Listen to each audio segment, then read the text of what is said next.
Hello, welcome to the Platy-pro Weekly. I'm Nistic. I'm going to be your caster, and just waiting for everyone to check in right now.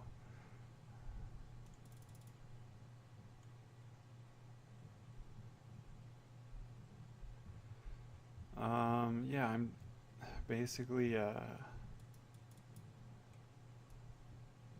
so like probably a lot of people are coming off of IEM. IEM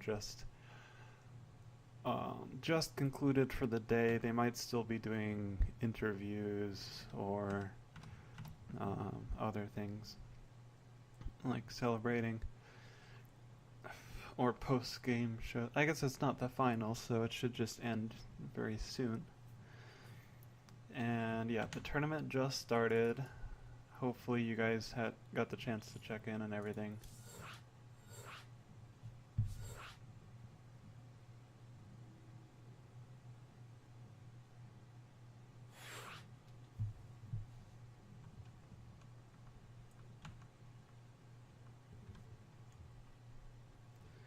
And it looks like I'm gonna get some water right before this, but we are gonna start very soon.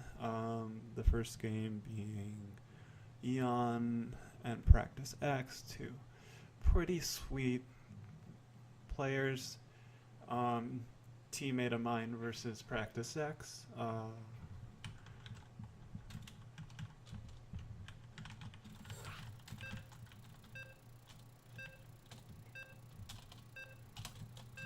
Um, and yeah, they're gonna be facing off on Blackpink, which is a sweet map made by Avex. Yeah, 1 second, BRB. Hello, welcome to the Platy-pro Weekly.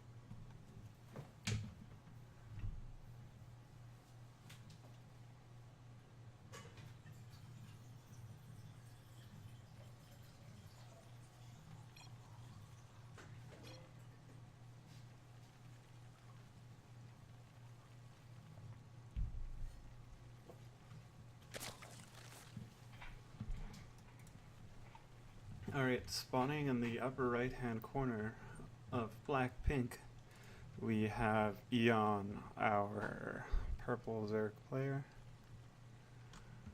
And spawning in the lower left hand corner of Blackpink, we have Practice X, our teal Terran player. And so yeah, Eon is opening up with the pool first.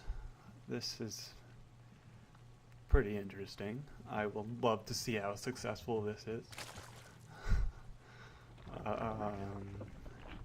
And he is taking a hatchery, so it looks like he might be a little cautious because he's not saving his larva, which is I find strange. But he is going to take a gas a little later.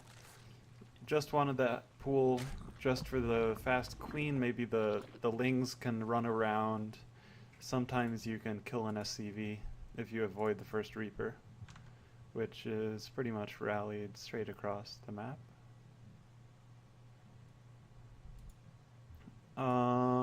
So yeah. Yeah, everything is looking standard.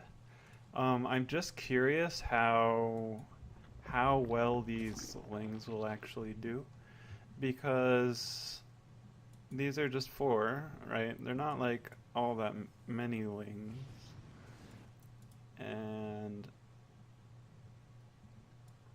they were actually seen by this SCV here.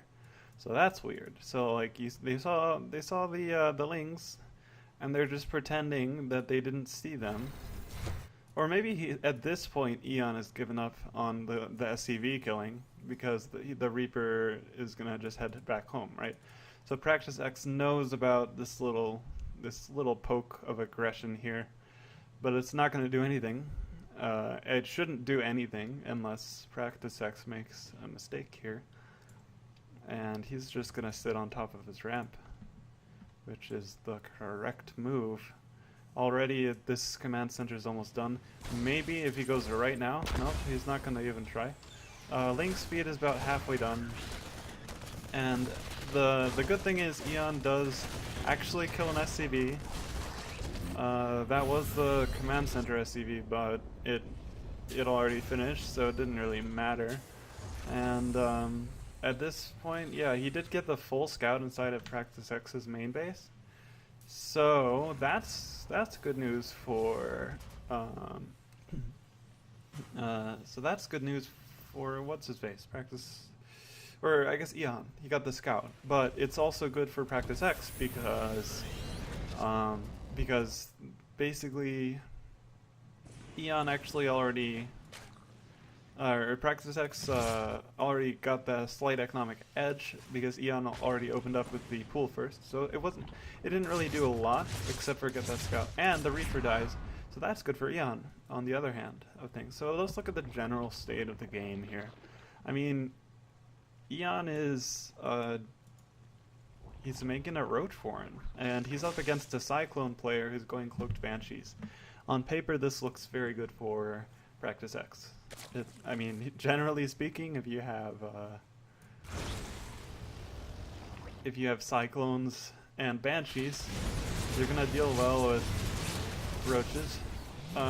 And then Hellions are just kind of sharking around. So, yeah, these guys are both pretty good. I know Practice X plays a lot of 2v2s, and I haven't seen his 1v1s in a long time. But yeah, right now we're just seeing these two players just going at it in tryhard mode here, let's say. Both Grandmasters. Eon is, I think he's Grandmaster level, like maybe barely Grandmaster level.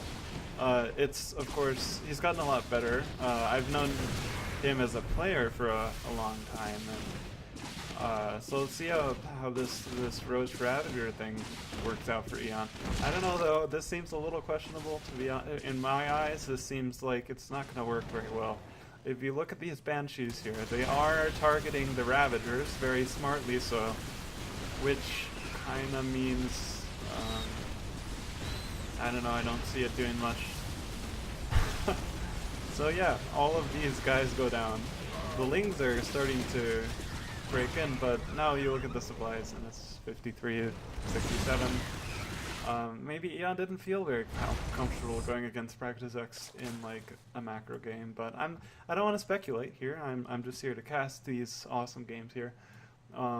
Yeah, I mean, all of these like Banshees and Cyclones are just like terrifying, so they're gonna like run right straight across the map and probably do critical damage here.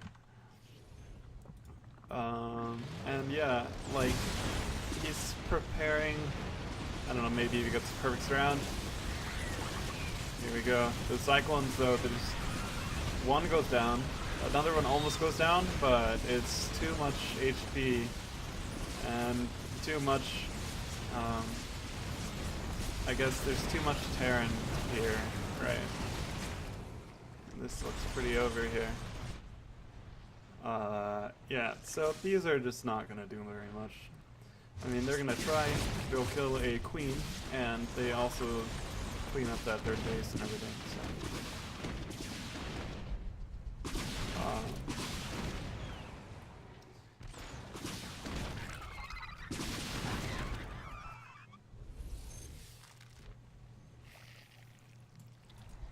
Saving the Overlord by morphing it, which is a good idea.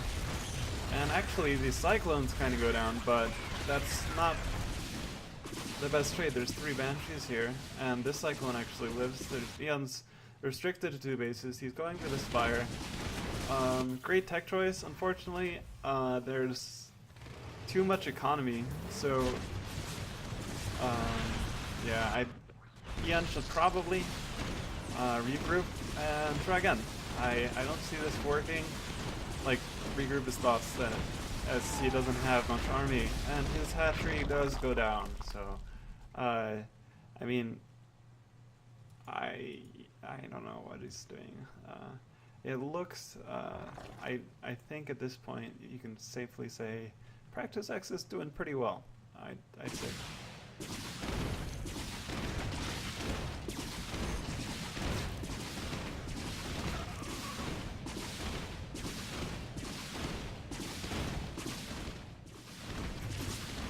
Oh, that's a lot of mutas. So you got 6 mutas there. And obviously mutas are great versus banshees, and pretty much all the mech units are pretty bad against mutas except Thors and cyclones. Cyclones are not the best versus mutas, but they're good enough. And when you only have 6 mutas, I don't know. Like, I'm not even sure if Eon knows this is his 4th base. Not his 3rd base, his 4th base. Oh, you know, he does know. Eon knows about this base. So at this point, he should know just how far behind he is, but... I mean, why not stay in the game, right? You might as well. Practice X is taking a sweet time right now. He's not even...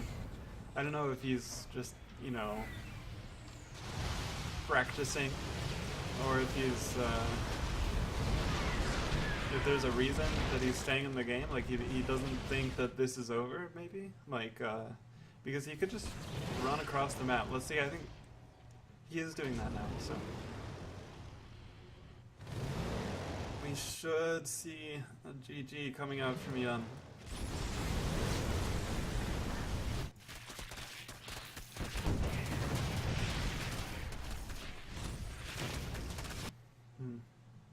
But of course, all of these units here are not ready to end the game, or they're trying. There's still, I guess my point is, there's a lot of stuff here that's left for Eon, but it's not enough. All right, that was an interesting game there. I guess, you know, I guess that opening, that strategy with those cyclones, you sort of need, like, you need to get a good surround on it, and Eon tried to do his best, and he got some Zerglings out that got some nice surrounds, but he didn't quite have enough, which spiraled. I guess that's all I gotta say. Good game one. A little one-sided. Go Eon. If there's the gold base, this is only Praxis X. This isn't even his final form. Can you imagine what would be, what would happen if he was Sirius X? Yeah, I know. Sirius X. It'd be like,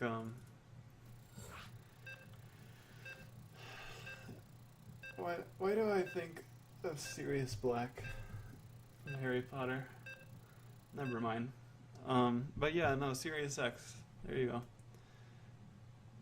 I'm wondering what the X stands for, if it's like X Factor, or if it's like 10 Roman numerals, or if it's just his favorite letter. But yeah, so Practice X is our Terran player in the bottom right hand corner of Catalyst.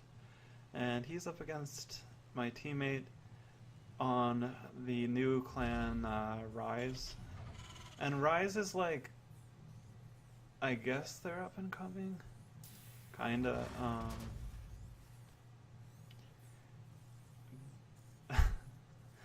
But yeah, Rise is like, the combination of 1F Pro and Rival. So that's cool. The two clans decided to merge into one, and that's the latest news in the semi-pro scene. I guess not much else to say about that. We do see standard opening. Kick up the barracks in front of the main base's ramp, and on the other side we do have a 17 hatch, and it looks like this is gonna be a normal game here, as we do have this pool being, or this hatchery being earlier than last time. So now he's going back to his standard routes. All Zerg players like this opening. It doesn't really matter what map it is. Maybe on the smallest map of the pool you would choose the pool first. But unless you know you have a reason to be suspicious, or you really think that you can do an aggressive strategy, this is such a standard play. And Ian, I sort of like this. He's mixing it up, and the way he's going to do that this time is he's getting a faster third base, but he's not getting gas. So this is gasless opening. You can transfer 3 drones from the main over here, and this is going to give him a huge like economic boost. So like we'll see what he can do with this, but I really like the opening because this means he gets lots of queens. He doesn't get, he's going to have slowlings for a long time, but these queens are going to be really nice to have because usually Practice X loves his Hellions and he loves his Banshees. So if he does the same thing, it'll be really good. Of course, this SCV saw absolutely everything, and that means that he might actually go bio this time. I think that's actually, no, he's probably going back still, because this reactor is going to be swapping out with the factory. So I don't know, it looks to me like Practice X is actually doing the same thing. And yeah, like, you get shocked when people greet you. Surprise. That's a good one. I had not heard that before, but I would welcome the memes. That's what I would do. So I really think, yeah, this looks pretty standard.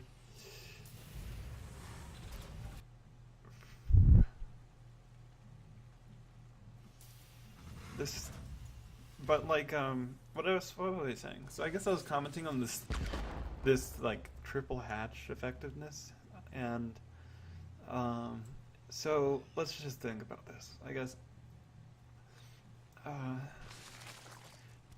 this gets you 4. So he has 5 queens. He still doesn't. He is getting double gas, and he went the road for him. So you would think, what is he gonna do? Just mass roaches?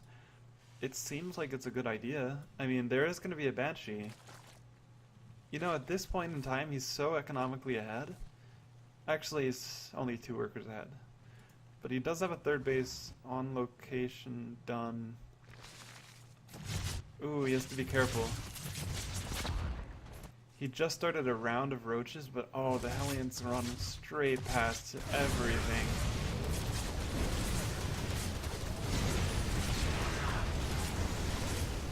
That's a lot of drones dead.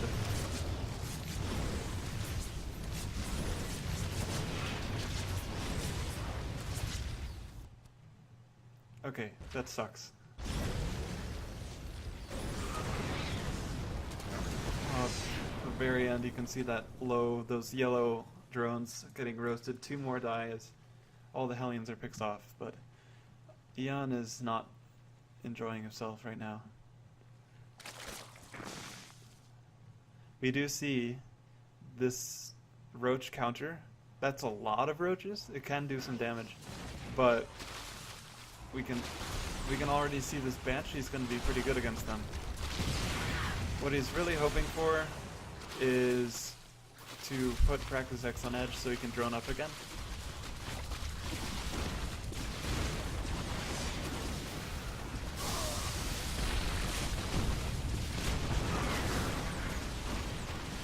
And after all of the dust settles, you can see that Ian is pretty far behind in workers. He's 7 workers behind, but he's making 9 more. So after he makes his round of drones, he'll be caught up.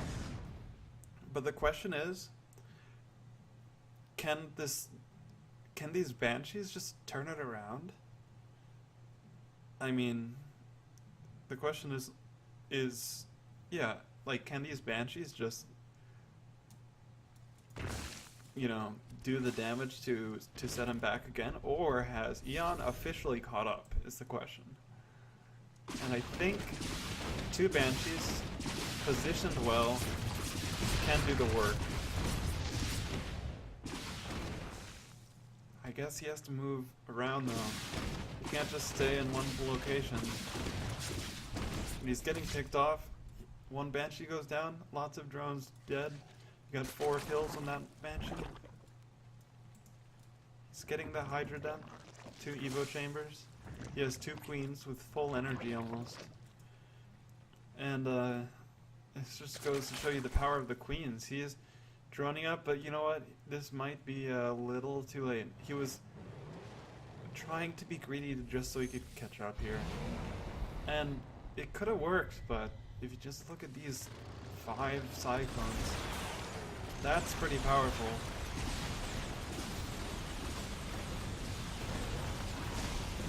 Third base goes down. It's about to go down. This amount of transfuses could save it, but it's... Ooh, he gets hit by the anti-armor missile, and he has to back off the queens. He can always transfuse the roach endlessly, so he could probably take a decent fight if his transfuses are on point. But that's 7 Cyclones in a Banshee. Actually, at this point in time, it's too little too late.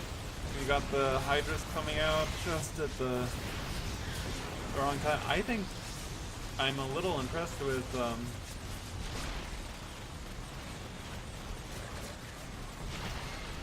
I'm a little bit impressed with Practice X, who already takes a 3rd base. He's very good. I know from my own experience as a player, Practice X is good, but I didn't know he was this good. You know, this is like a super crisp timing 3 base play. Like, it just everything's working really well. His upgrades are going strong as well, and he's making Thors. At this point in time, the game's over. I don't know why he didn't push in. He has 5 Cyclones, he could have done more damage.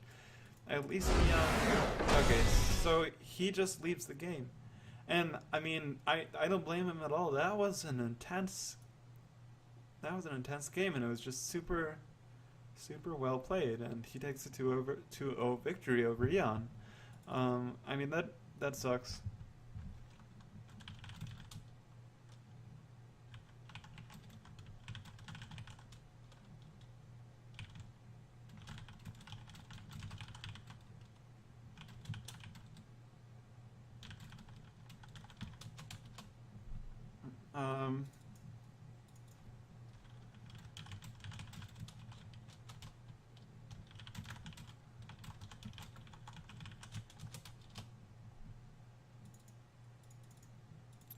But yeah, I gave Caleb Wynn an upper.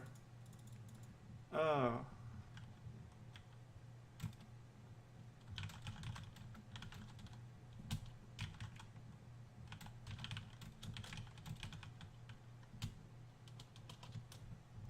So yeah, Siegfried is in the lower bracket due to a walkover. And apparently Zergberg... Alright, it should be reset.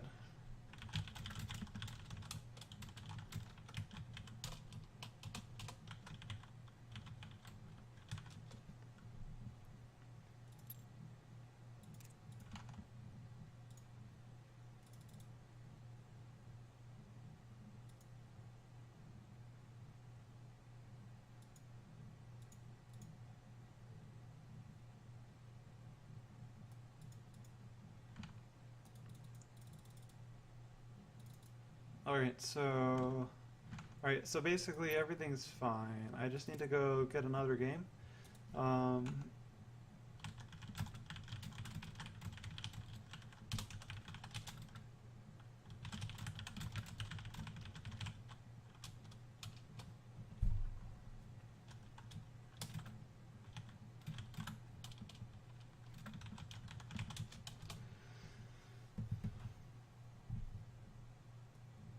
Okay, looks like I can get into this game here. PVZ Myon. I don't know if I'm really hoping this lobby link is the tournament game here. Okay, it looks like it is. It's versus Antis. Sweet. Antis is always fun to cast. Antis is like a super talented Zerg player on North America. I'd say one of the best at this point in time. He's made top 16 on the ladder for a long time now. And I think, honestly, we need to start talking about Antis as a one of the best players in the world. Or, I mean, in the US. Because, like, there aren't that many, you know. At this point in time, if you're entrenched in competitive StarCraft as much as I am, then you should know the name. I mean, you only got to memorize like 50 names. You know, when I was in high school, I knew, you know, you got to learn everybody, or you don't have to. I'm sure most nerds are loners, but no, Antis is super good, and everyone should probably know his name at least. But yeah, he's so the red Zerg player spawning in the bottom left-hand corner, who is still allowed to play in the Platy-pro Weekly because he's made less than $8,000, but I'm sure that will change in a year or so. It is Antis, and he takes a fast hatch right before the probe of Myon. Okay, I really don't know what to say about this name. It looks like a Smurf. I'm going to have to look him up in Legulac. Oh, thank you, Lord of Terrans. So yeah, 1 second, guys. I'm going to go look up Myon. Oh, I think it might be a Mexican player. Is it Aztec? No, that's Hungarian, actually. I really don't think that's him, though. Although, All Hail Lulu played him, so it could be him. Does he play Protoss? Yes, he... Okay, so maybe it is this guy here. It could be a guy named Aztecs from Hungary. Hungarian player, so that would be Europe. I don't know what they speak there, just Hungarian probably. Crap. But yeah, okay, so whatever. This guy, this Protoss player, yeah, probably from Europe, but either way, he is going up against Antis, and I think, yeah, he's just picking an Adept. Everything seems standard. He does have that double gas in his main base.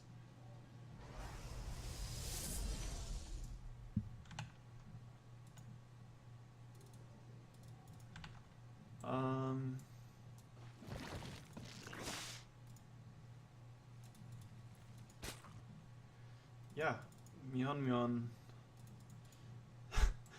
I don't even know what to say. I'm gonna call him Myon because that's easier to say than Myon. Or it's easier to say than Myon. And Myon just sounds weird. Or I could call him Myon. Because he's on Team Myon, so that... Or Myon, probably. Myon. Yeah, Myon, I guess. So yeah, he's getting a Warp Gate. And another Gateway. And he's chrono boosting the Depth Glaive opening for upgrades. So that indicates that he's really just going for a 2-base strong Adept attack to bring down Antis, which should be good against the Zerglings. Antis is getting a Spore, and then he's keeping 2 Queens in his natural base. Now, it seems like he's preparing for an Oracle, but there's no Oracle coming. And I think we saw 1 unit going down here, but the Cybernetics core should be saved. Warp Gate is done, and you have 2 gateways in the main. I only see 4 gateways. I think this might be a slight oversight or mistake. I don't know why he only has 4 gateways. As you can see, Myon has 600 minerals and he can't spend them. So it might be a mistake there. I don't know. And so yeah, let's look at Antis here. He's getting another spore just for safety. He probably is gonna eventually. Yeah, I got one in the natural as well. Eventually get that out. So, now Mion is really only working with a small army of 6 adepts here, which is pretty good against Ling. So if there aren't any roaches out by this time, then he might do damage because I don't see any army. Like what is Antis doing? Okay, now he's getting 6 roaches. So there's a tiny small window. If he just guns down these drones as fast as possible, I would not go into the natural. This is, actually this might be the best. No, he's gonna cancel. I like the cancel. You never know how many units are just around the corner. Not to mention, as we see now, there's too many roaches to do anything. But now he might finish and go into the main. Let's see. No, he does cancel again. So yeah, he has to run away.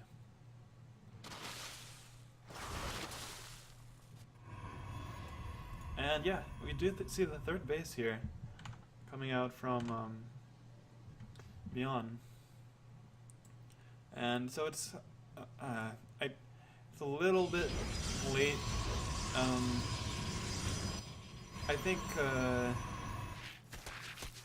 Andis couldn't with this huge army you can just cancel this third base. So, all of the army goes down. That might just be it here.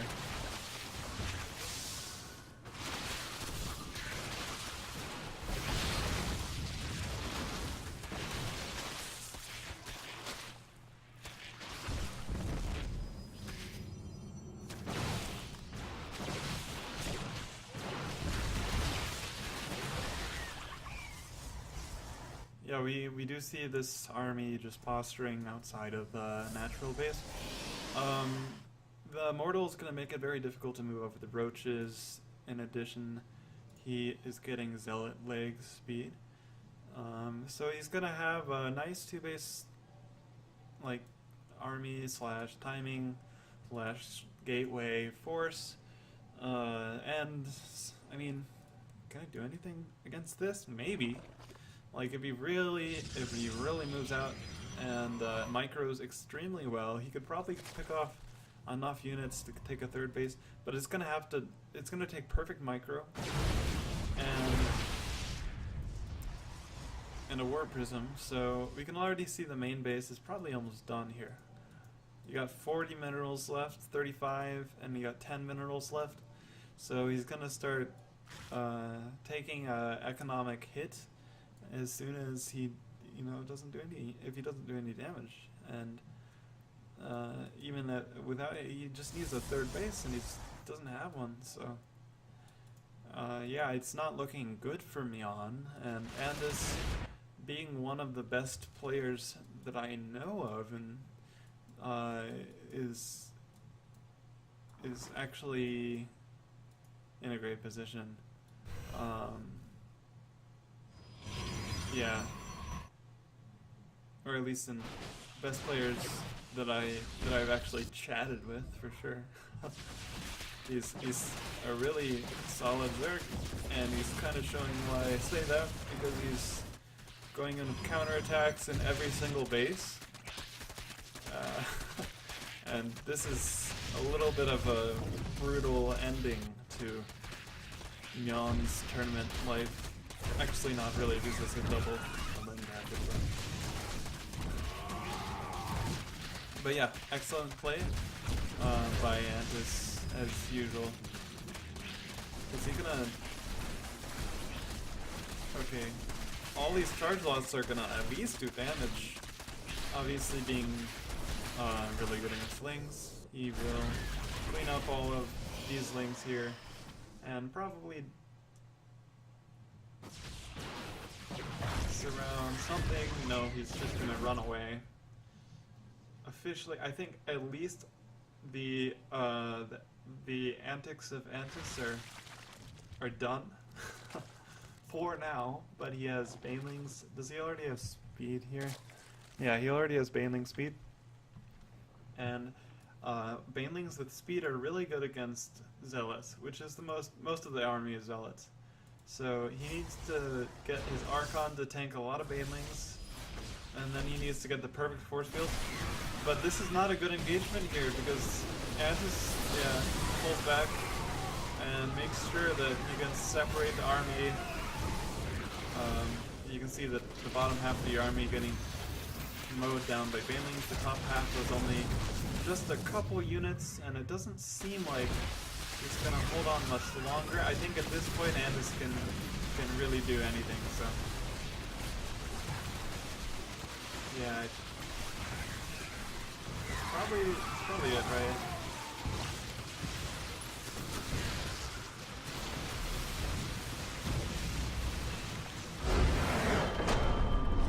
GG, well played.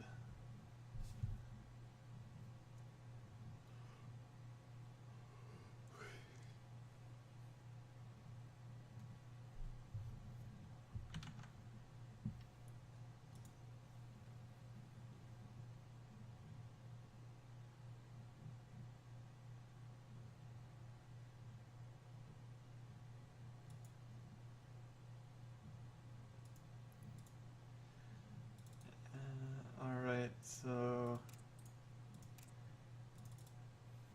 that was game one between those two players, I think, or maybe it was.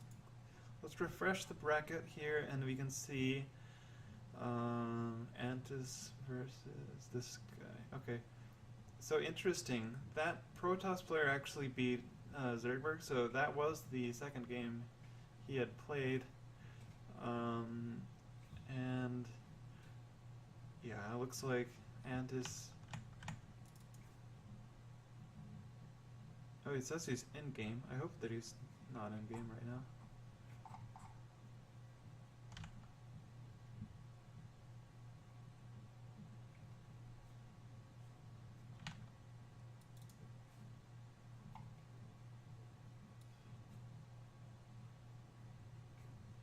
I wonder, did Mio Micah check in? I hope he did. I hope he's here.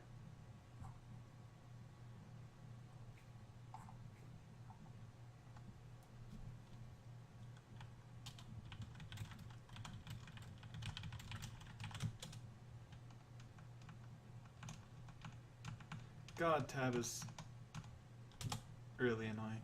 Alright. We need a game. I don't know why Blizzard decided to make those chats into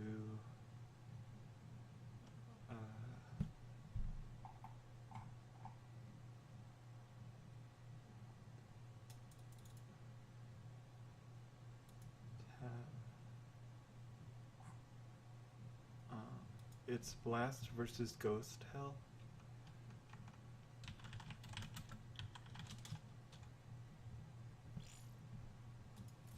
Okay, so that good. We are getting into Antis game 2. Okay, so that was just Blizzard being strange. He wasn't really in a game. He was in a. One second, guys. Sorry. Need to get the stream up and paste this. Some stuff about BM and not letting opponent know. Right. I'm actually casting right now, so I can't really fix that issue. Unfortunately, I'll try to chat at the admin right during this game here.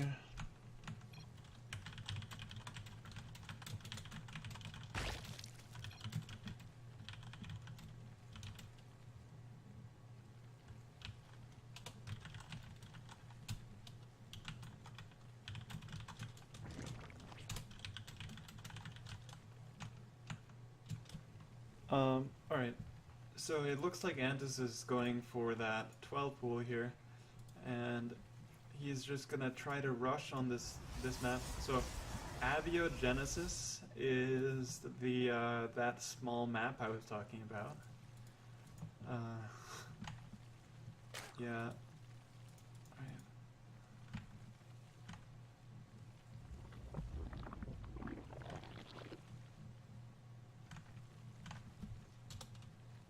asked for a regame after claiming that Blast didn't ask him ready. So, but Blast is claiming he said R after he asked him.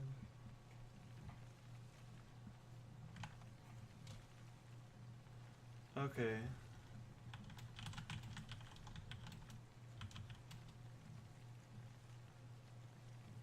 Asked for a regame after claiming that Blast didn't ask him.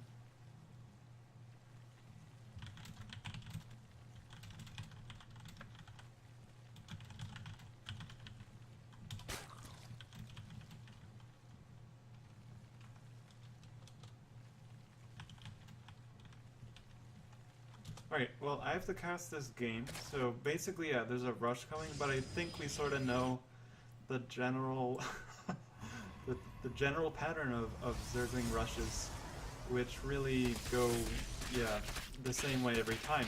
It either works or it doesn't work. And I think the Cyber Core is late here, so it might not work, but I will leave the stream to view the front of the base while I get this Discord.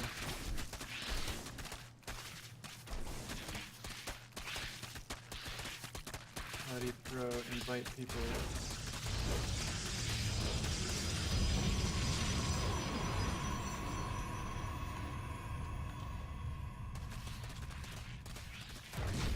So yeah, we do see the Lings taking out a gateway and then breaking in.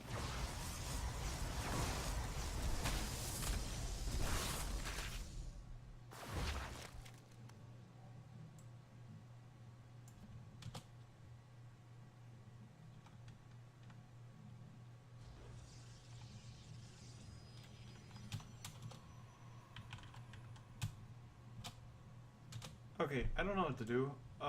If that did happen, obviously, then they should just use the regames game. If it didn't happen, then they should use the original game. I don't know. Oh god, people these days.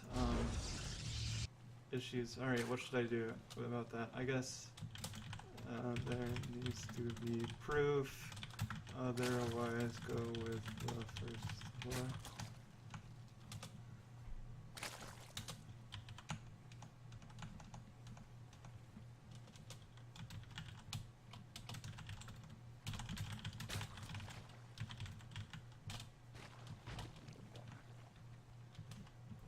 Alright, well, moving on. Rarely do you see games like this transition into like macro, or you got the Zerglings, you know, rushing and then transitioning to macro. But actually this time it is, so it's really just Ant is kind of like adapting and deciding not to go all in, and he knows that he's a good player, so he can just play it out, and that's what he's gonna do. And if he's, oh, that was a unfortunate move. He probably wasn't watching. But his 3 Adepts are getting surrounded and killed. But that Oracle is going to be also driven away. He almost goes down, in fact. One more hit and that would have died. Not anymore because their shields. But, or maybe it was 2. Either way. Antis is pretty safe here because he's not. He does have Spore Crawlers, which. If he has Spore Crawlers, that's gonna deal with the Oracles, right? The only thing is, ooh, that's a nice choke of the Zealot. He doesn't have like a lot of tech, right? So he's just getting the gases. I still think Antis is ahead, probably, so. Let's see what this Oracle's doing. Just killing a bunch of Lings. Not really too much going on here.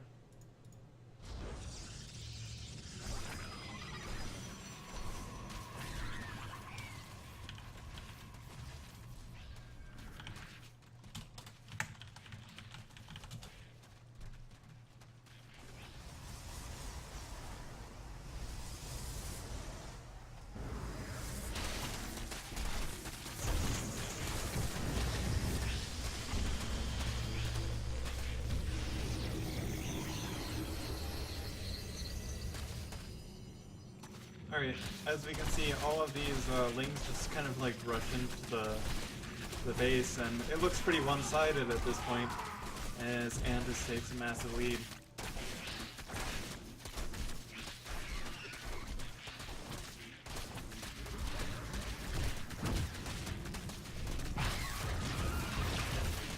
You can see back at home the layer's done, and you got gases 5 and 6 coming up, and Evo chamber going down. Mion was down at 8 supply at the very end.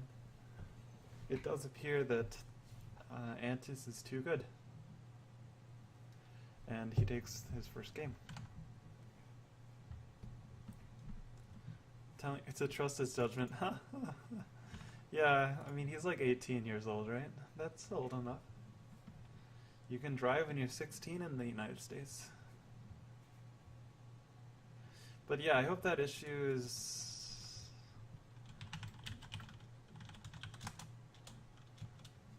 resolved. But I guess it would be nice to know myself. So I shall ask him what's going on here.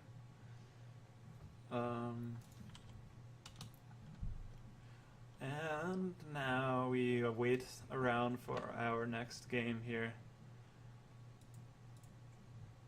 Let's just refresh the brackets. We got Future playing Jacko. Let's see if they're right here. I think probably not, because they're in game. Yep. And we got Practice X moving on over Eon. Antis moving on over Mion. Uko is waiting for Blast versus Ghost Hell. So Blast versus Ghost Hell seems to be that issue that's holding us back here. Hopefully that doesn't take a long time, because we have the lower bracket waiting. And yeah, we do have Caleb moving on over Siegfried, but that was due to a forfeit. And we have Jens versus Kia, who took out, in his first game, Kia played this player called Mikochu? Mikochu? Is that like Pikachu, but Mikochu? I don't know.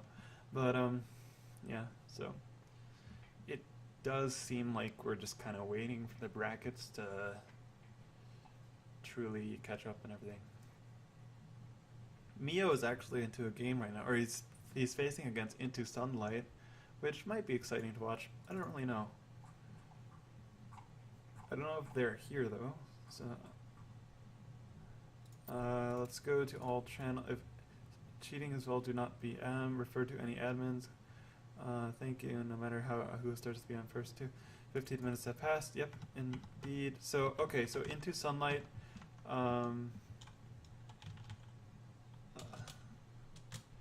Need walk over. Yeah, he's probably gonna get a walkover over. Who would that be? That would be over Mio, right? Or no? Where's Mio? Yeah, that would be over Mio. Mike. That's so sad. So yeah, Mio even checked in.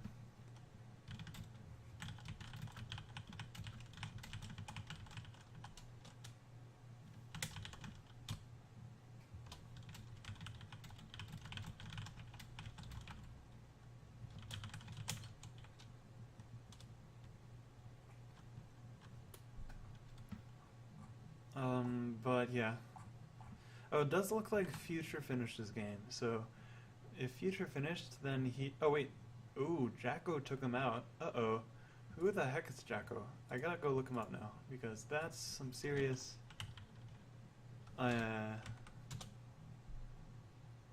takes some serious skill.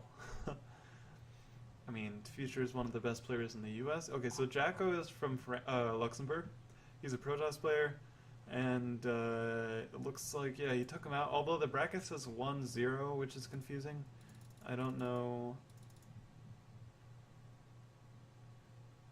what's going on there. Is the top player or the higher seed? Higher seed, yeah,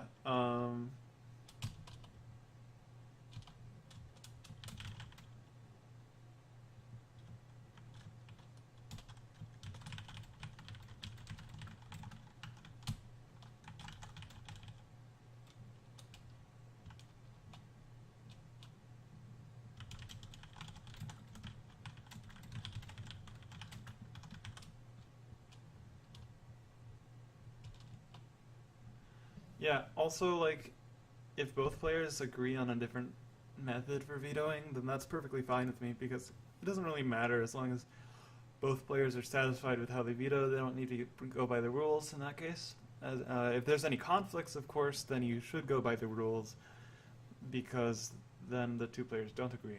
So, but anyway, let's wait and see what happens. I think Jacko is actually, yeah, he's done with the series. He's vetoing versus Practice X. That's kind of insane here. So yeah, I hope Future didn't forfeit, but we will see what happens. I don't understand the scoreboard here. So you got Future losing 1-0. You also had another 1-0 earlier, but okay.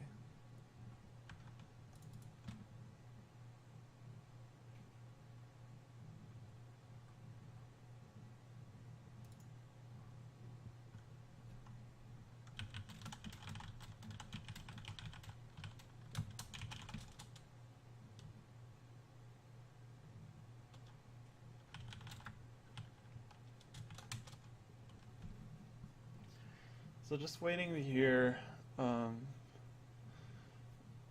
Okay, so Future did forfeit. That's too bad. I don't know what. Man, Future's. He's either in the lower bracket or. Maybe he forfeited for fun, so he's gonna make his way all the way back. Do you know what's the score of what?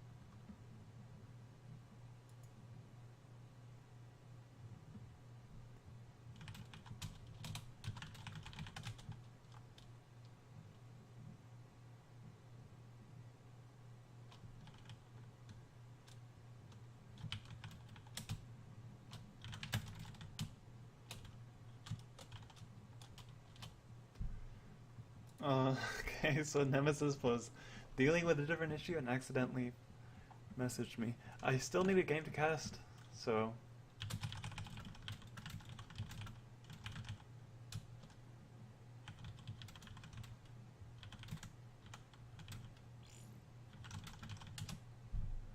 Okay, so we are gonna go into Jacko versus Practice X, and I guess I get to move.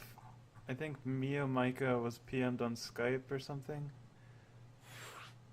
Oh, and so Mio did forfeit officially. All right, so that leaves me having to move on. Mio getting into Sunlight gets 99, and he moves on. Okay, I just moved on into.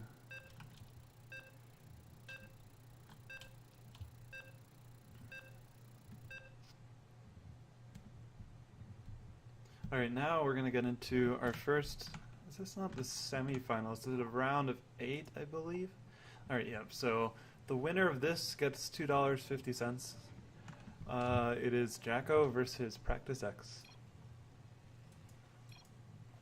Practice X is doing quite well. I think versus Eon, he looked extremely good. It was sort of like a one-sided affair. Yeah, I mean, Eon did try some Link strategies that didn't work out, but Practice X defended perfectly. And now we got to see what he does here as he's up against Jacko.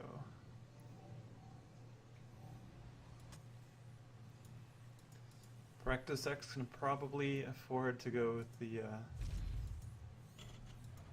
low ground. Actually, you know what? I don't know how you play against Protoss. Now that I was expecting it to be against Zerg, but now it's against Protoss. Yeah, I don't know what you do against I don't know this matchup. It would be nice to have a caster with me that knew anything about this kind of thing, but we don't have that, so.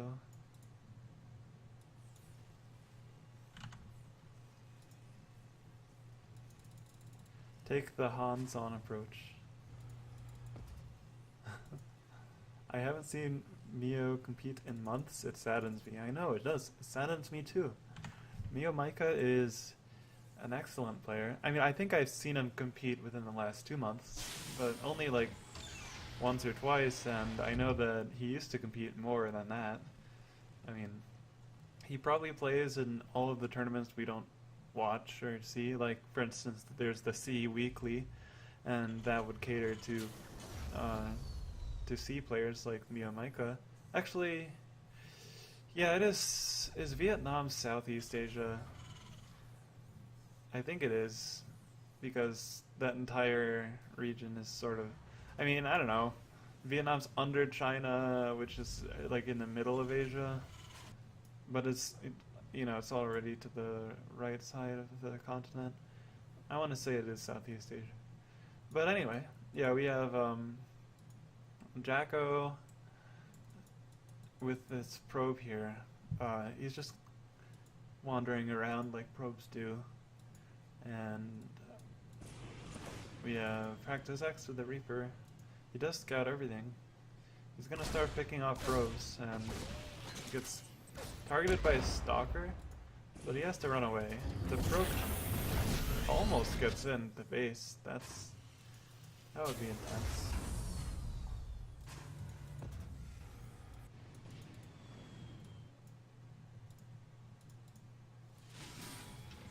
Although coming to the top of the ramp, you can still see pretty much everything. As you do see that reactor on the barracks. And he can, I guess he would assume that it's gonna be switching, but he could also assume that he's just getting a bunch of Marines out. I don't really know what a Protoss would assume here. But Praxis X does love his Cyclones, so he does switch, and now he's getting 2 Cyclones out, which might be good against these Stalkers. Stalkers are decent. They're not the best against Cyclones, but they're decent because they get a plus damage to armor. Cyclones are armored units, but I think what you really want is Immortals, so yeah, he's getting Immortals now. And yeah, I think now that I see this, I really like how Jacko is doing here. Jacko is, I guess he's pretty good. I mean, on a legal lack, he was only at 1,000 or so. But he did compete against a bunch of people that were very, very much better than him. So this is a good force to defend this. I don't know. I don't think, yeah, Praxis X has to back off right now, because if there's even just 1 or 2 immortal shots, those Stalkers can run these guys down and actually kill off the Cyclones. Hellions are going to go around, and these guys will actually do significant damage against the probes. So that felt good. Okay. So yeah, we see the Hellions just running straight by. They did get a probe, right? I think, yeah. They've gotten 2 so far. Oh, this is so juicy. Oh my god. Oh my god, they're lined out. Why is he chasing with the probes? Why? I don't understand the chase there. He might even get another one here. Probably one more. Oh, he didn't get it. But still, that was really, really well done by Practice X. I think Jacko can probably afford to burst this down. No, there's too many Cyclones now. I would say what I would do if I was Jacko is just make as many Immortals as I can. Those are probably going to be really good against all the mech units. Cyclones. Not just Cyclones, but Also Marauders and everything. Um,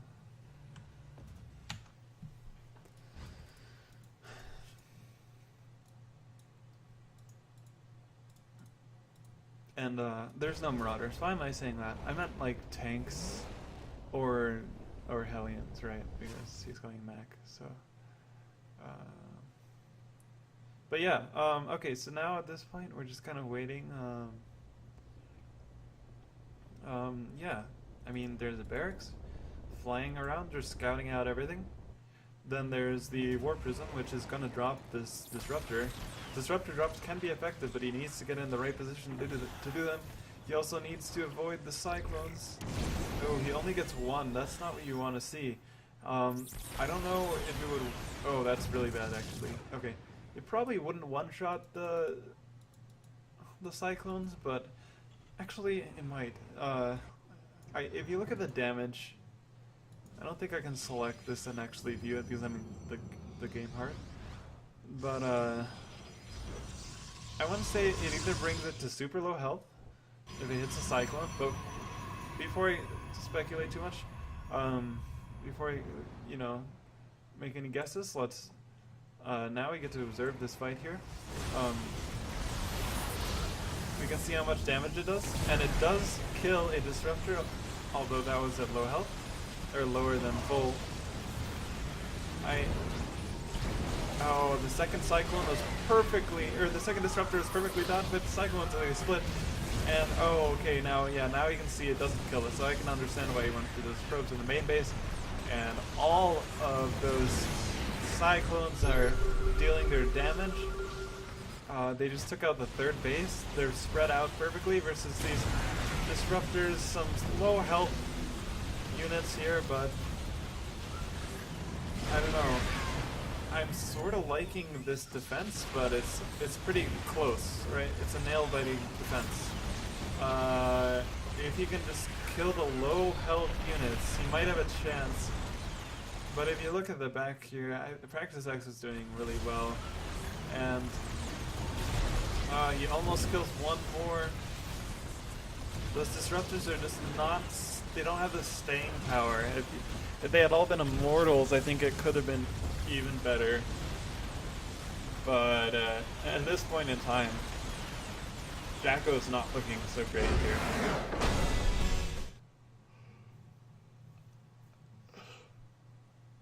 here. And he does tap out. So game 1 is Practice X.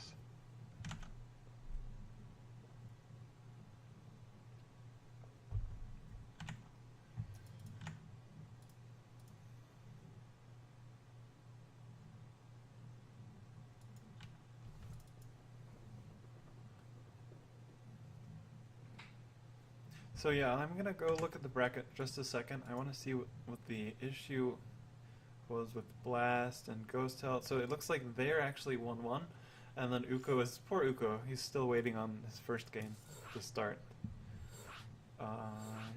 He forfeited since it's around. So I wonder, okay, so Future did forfeit. That's everyone's forfeiting. Yeah, it's really sad. It just drives me crazy when they forfeit because, okay, it doesn't. That's probably an exaggeration, but it's like it's not what you want to see as an admin, I guess.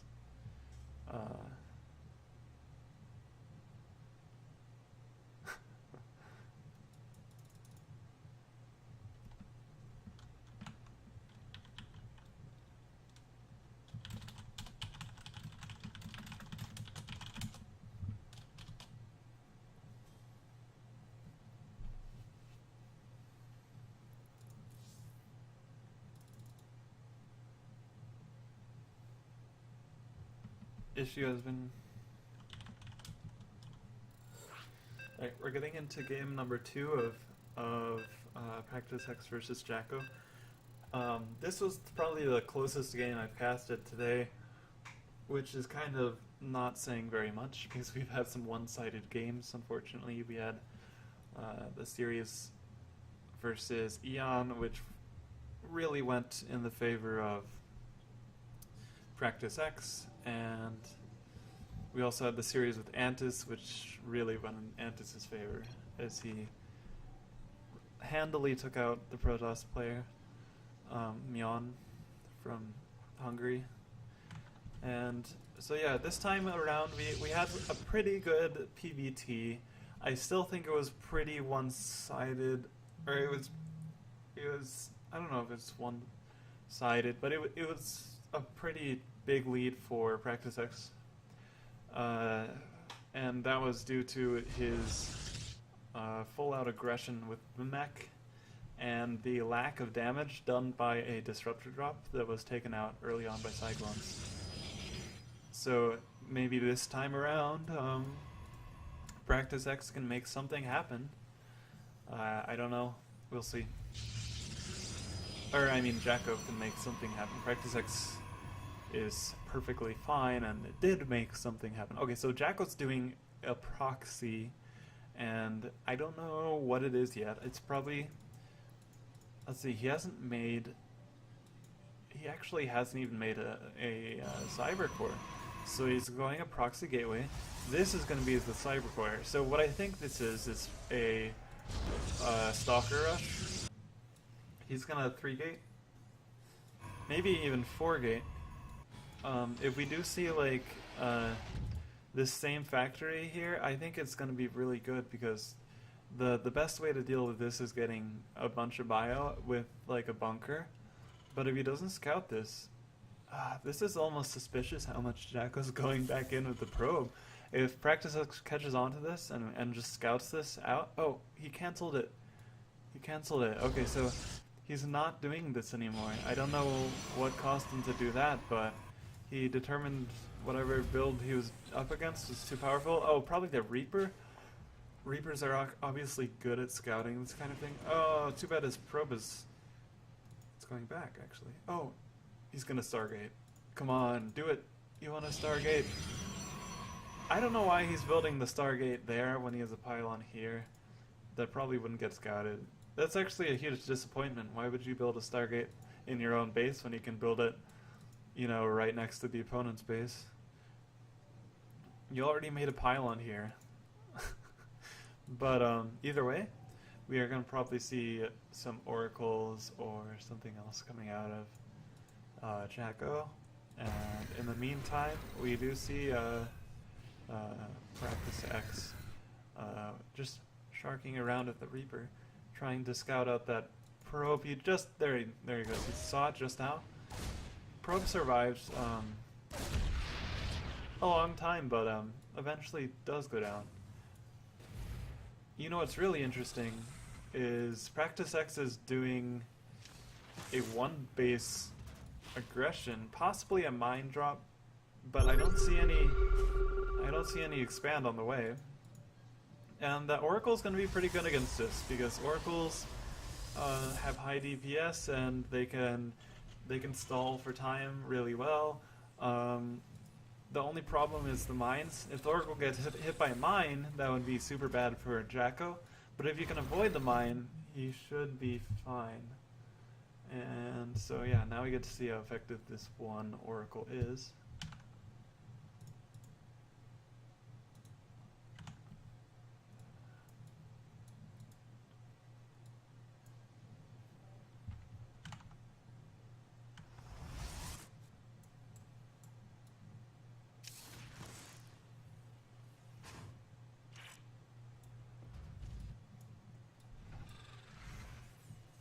There's still absolutely no sign of a second base by Practice X, which does sort of favor the Protoss player, I feel. Oh no, that was such an awkward place to put the mine, but it worked beautifully. Not even a tag gets off from the Oracle, so already you see Practice X taking a slight lead there, and the boys are getting pulled. So yeah, as you can see, this is a huge one-base aggression coming out from Practice X. I don't know if it's going to work, though. Like, you do see the Phoenix coming out, which is not actually very good. So, I'm just calling it now. I think this will work. I don't I don't see these gateway units doing too well. I want to say he has a chance, but this is... Oh, here we go, here we go. These shield batteries are going to be crucial. But we have 3 Phoenixes. If he continues down the Phoenix path, it's going to be good against the air units, but you know what, they can also lift up tanks, so it's not completely over. Now, he does need a lot more units, but he forced a siege up, and he almost gets the Raven, which can get picked off very soon. You know, I like this for Jacko. He just needs to make sure this contain doesn't go up here. Ooh, nice pickoff. Okay, if this happens, what he needs to do is rush in and pick up the siege tanks. He needs to go in with the siege... Oh, he's going in a little bit... Okay, there we go, got the siege tanks. And perfect pickups on the tanks. Oh, but he dropped them! He dropped the tanks! He has to run away now as he lost too many Phoenixes, but look at the army. There's only like five Marines left. 6 Marines.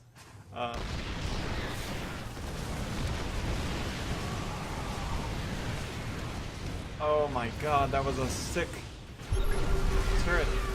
And so far this defense has been pretty on point, but that last engage just wasn't very good. He doesn't know how much is down here. There's 2 mines, there's 4 Marines in a bunker, and there's another bunker. Those turrets were just so effective here.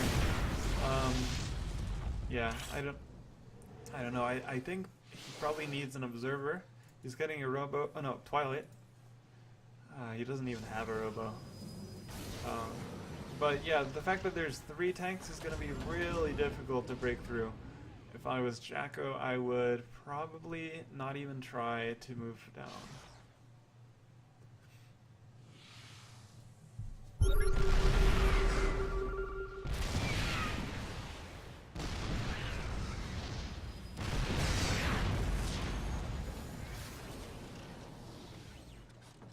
Alright, I just got a word from Nemesis that Future got upset, and that is the reason he's not continuing the series.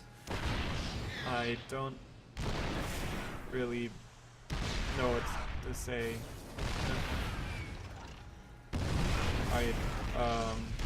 I'm sorry to Future if there's anything that upset you, but yeah, anyway.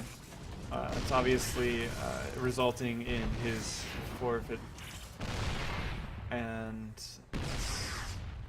I don't know what else to say. Whatever. So we got 2 bunkers building on the high ground.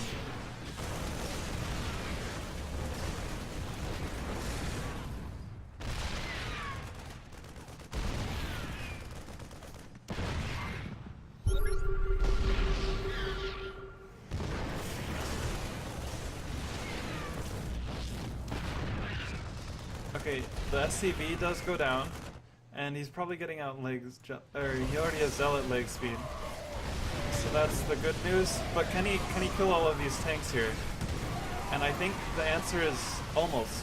You can almost kill them all, but everything survives, or the 2 Liberators actually survive. So...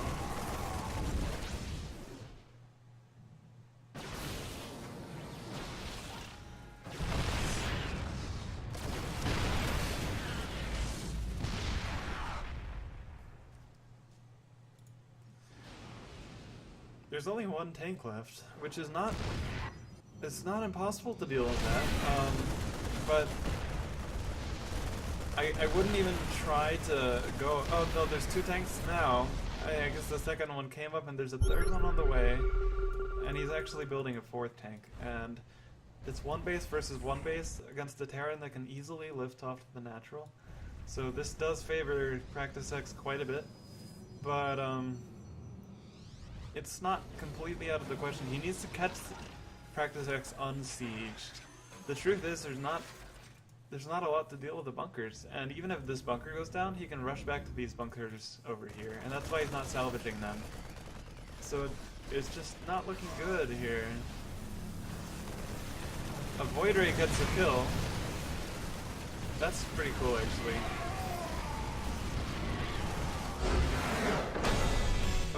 GG. I forgot to update the scores, but Practice X did take the 2-0 victory there against Jacko.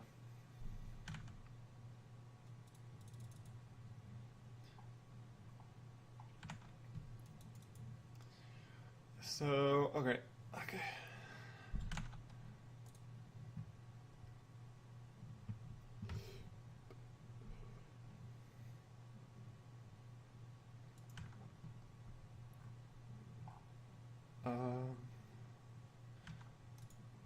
So refresh brackets time. Uko takes out Blast 2-0. It does look like Blast killed Ghost Hell, either that or Ghost Hell forfeited. Yeah, so far we've had a lot of forfeits. We do have Ghost Hell forfeiting in the losers bracket, so there's that. Eon takes the forfeit over Future. Mio Micah never showed up. That's another forfeit. Sieg forfeited against Caleb. He didn't want to play him.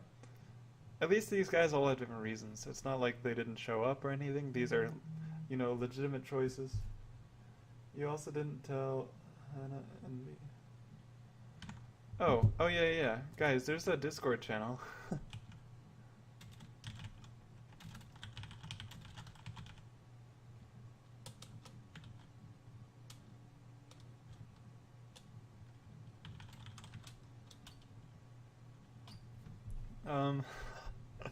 I can't believe these guys never knew that there was a Discord channel.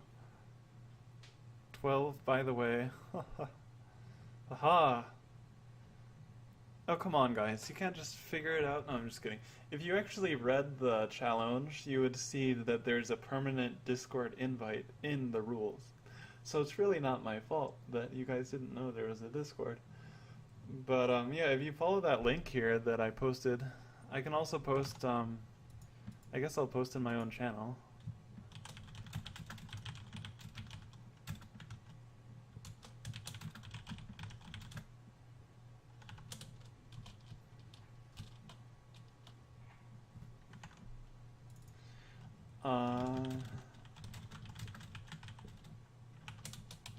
Now, at this point in time, I should probably get into Uko versus Antis or something. Have they started? I think they haven't, so that's going to be an exciting game if I can cast that. That would be the first match that comes to mind. I could also take Jens versus Caleb or Into the Sunlight versus Barbarossa, but I'm leaning towards this ZVZ here. I've taken a liking to ZVZ. Hopefully Ugo will invite me as well, so.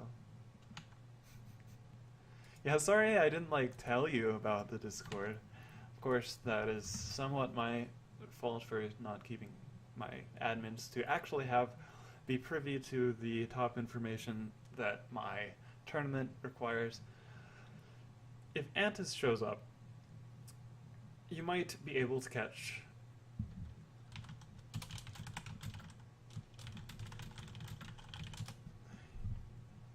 those two. I don't know where he is though. He was here earlier.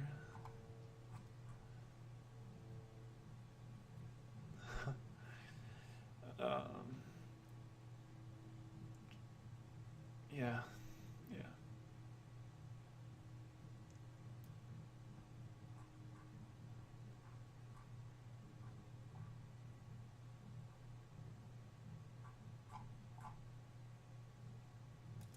Okay, Antis is back online, so it looks like we probably will cast Uko versus Antis, which is going to be an epic game, guys, so get ready for the CVZ here. Both of them are pretty high-level North American Zergs, and I've had the pleasure of playing Uko quite a few times, actually. I haven't played Antis as much, but I know that he has the reputation of being a killer on the North American scene, so should be fun. We just gotta wait. Went to rank on EU. God, Jesus, Antis, you're too good.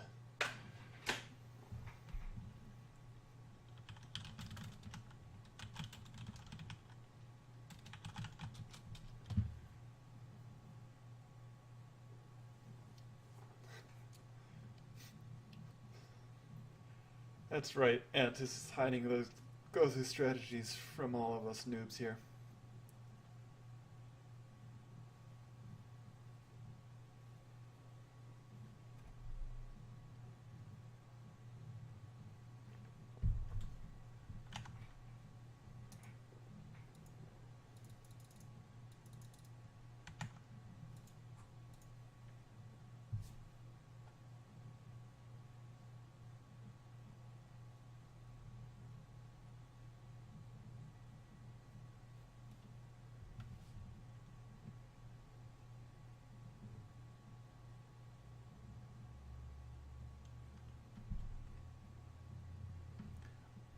But yeah, I mean, Europe is pretty good. If you ever go to their servers, like on the Grandmaster League, you will notice the lowest the lowest players on Europe have still a lot more MMR than NA stuff. It's like 5.7 thousand or 5,700, 5.7k. Um, nope.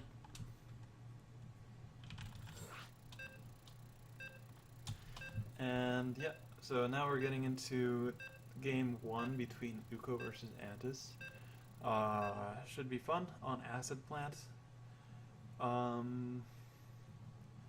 Acid Plant is it's a very interesting map in my opinion. I think that the rocks make it difficult to run across very quickly. You have to do a snake. It's a giant S. You can start from the third base, go all the way to the other third base and to the fourth base, and then you can go all the way through the middle, all the way back the same path. As you can see, all this gray area. This is actually the main path you take on this map. You can also go around the edges pretty easily, so it's sort of like a box. But if you're trying to go straight across, you're going to actually go on all this gray crap here. Because, actually wait, you can go from here to here. Okay, you can actually skip over, so it's like a figure eight, but half of the eight is blocked. So the S is actually sort of more like this. I'm just going to stop because I'm probably giving you seizures. But yeah, as you can see, this map's a little strange with the rocks here in between the S shape. But yeah, you have like the spawning pool coming down for Antis. I mean the hatchery, so it's a 17 hatchery. And you're probably going to take a pool. Yes, you are, Uko. Thank you. So both of them opening up with a 17 hatch, and Antis is getting up a few drones here. I am not sure what's happening. I guess this is the ZVZ standard here. And yeah, these guys are super good, like I said. I have been consistently impressed.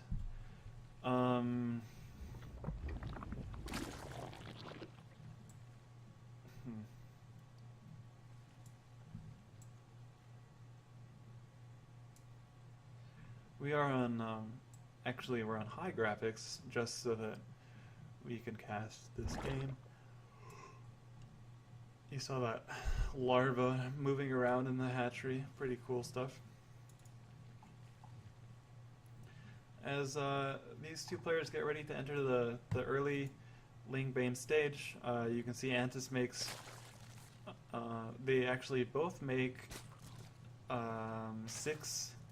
I think six Zerglings, or maybe only 4 Zerglings for Uko.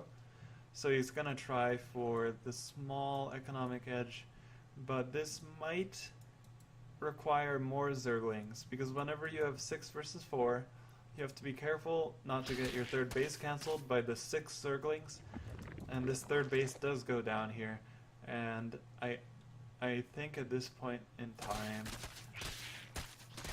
Antis's micro is gonna be decent, but to be honest, this is a good defense. So this little early extra Zergling didn't pay off, but he forced 2 more Zerglings from Uko, so it's actually about even. He does take the third base behind all of this. Uko's straight up making lots of links. Actually, both players are. This will be an aggression coming out mostly probably from Antis, but it looks to be like both players want this early aggression. Okay, so look, yeah, Uko's the first one to attack here. He's running straight across the map. This is actually, yeah, lots of Zerglings here.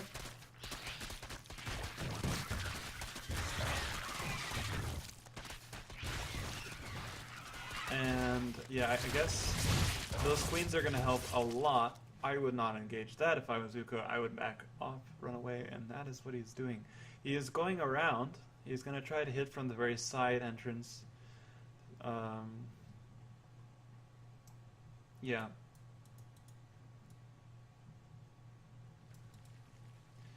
Oh, that's one extra drone on gas from Uko. Small mistake there. Hopefully he sees that as soon as possible.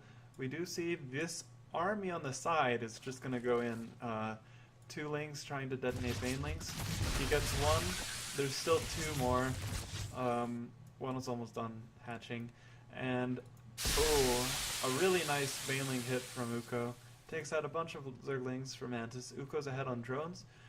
If this small pack gets one drone, that's pretty good. Now, I don't know if Uko saw these two Zerglings. These two Zerglings could do a lot of damage. Yeah, it does look like he saw them. He's trying to get a cheeky baneling detonation. Probably not going to happen. And thanks, Daunted. That was super nice of you. Is he in the US or something? He is. I believe these players are both in the US. Yeah. Anyway, okay. We do see Antis defending here. I think he's gonna take an easy defense. Yeah, there's not too much I can say here.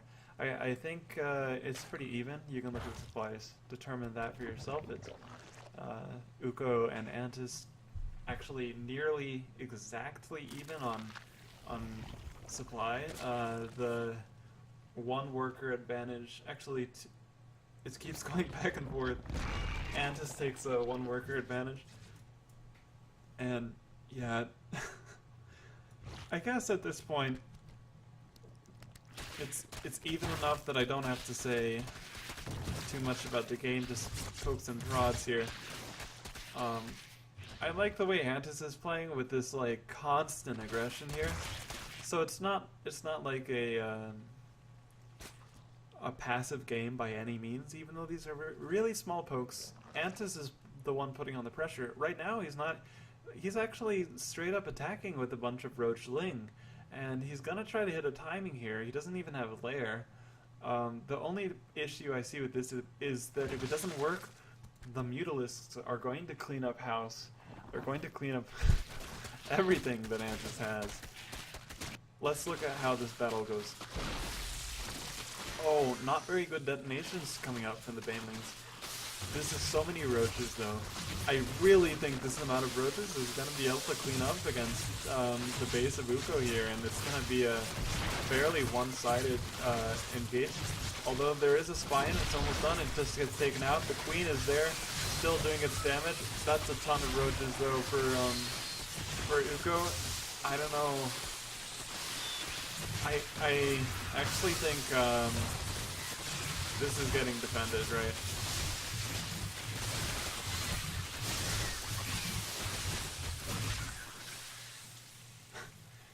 Yeah, this is defended. And Uko, in fact, is the one who comes out on top here. I don't think Antis is expecting the mutas. This is probably the last thing that he's expecting. Although, no, he does have Hydras on the way. Silly me. Yeah, okay, so those links here, Antis is doing a run-by, and he has the upgrade advantage. The only thing is, he doesn't have scores up. So it does catch him off guard, and he's gonna start picking away at the Hydras. So, but yeah, thank you all for tuning in to my channel. pretty much everybody is awesome. If you're just here in general, you're probably pretty awesome because it means that you like StarCraft.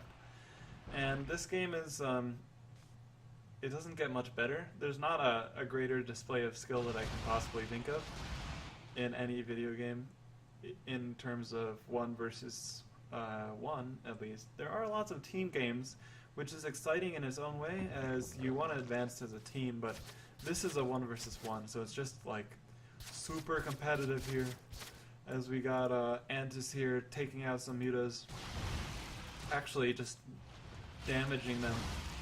It's still super close. Neither player wants to go fully all in. Both players are sort of taking their time.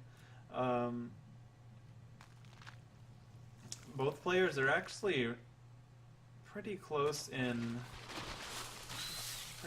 supply, but Antis has the inflated supply due to Roach Hydra being a little bit more what's the word?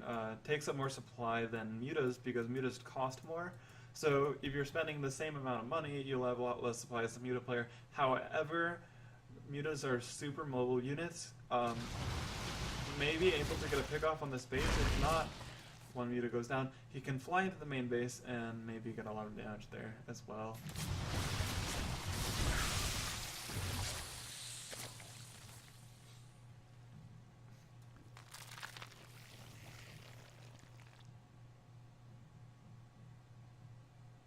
Oh my god. Holy cow.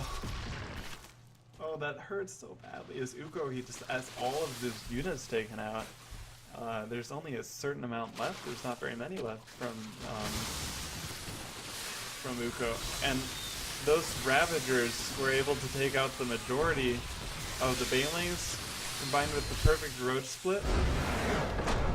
That's GG, and Uko has to tap out. It looked really dicey there for Uko, for Antis, because he attacked before he had +1, and he even attacked before he had a lair. And it looked actually so one-sided. I was about to say, like, Uko's just about to just roll him over, but as you can see, like, Antis just completely defends and Antis, like, he defends the mutas, and, like, Uko, like, yeah, it looks like as the roaches were popping out, he just completely decimated them, right? But, like, eventually, Antis just regathered his stuff, and he eventually had way too many Hydras.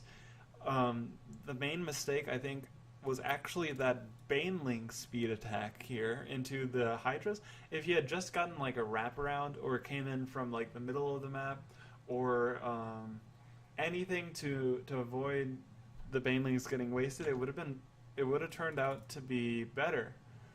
But he wasn't able to accomplish anything with those Banelings, and the Banelings were actually a significant gas investment by our Zerg player Uko, so it didn't pay for itself. And I just gotta commend at every like stage and pretty much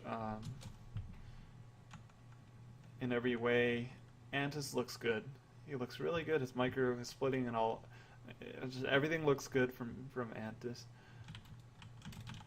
And he's going into like a small break, so I'm just gonna get some ice for my water, and I'll be like right back after that. So I'm just gonna put this on pause, and yeah, I'll be right back.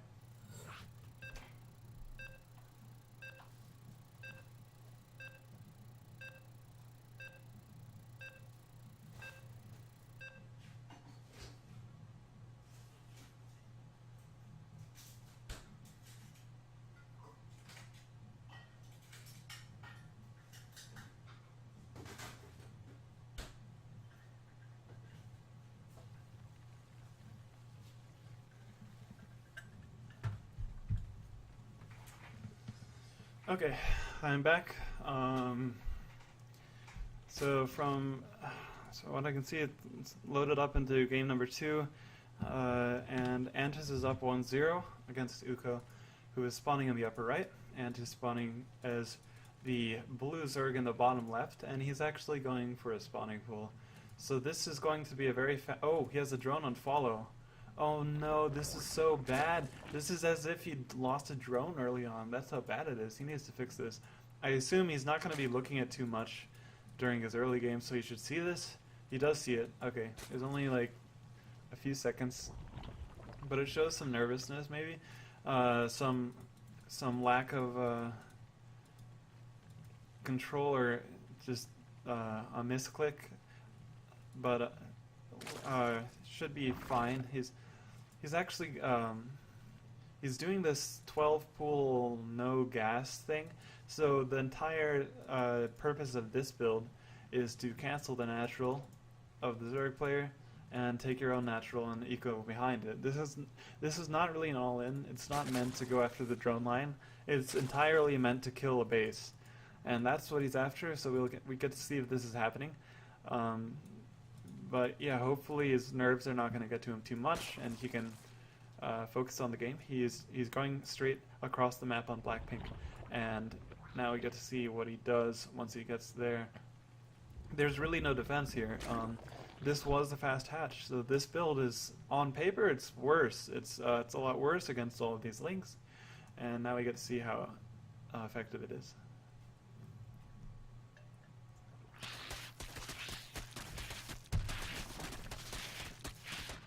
Immediately, we can see Uko, who had saved Larva.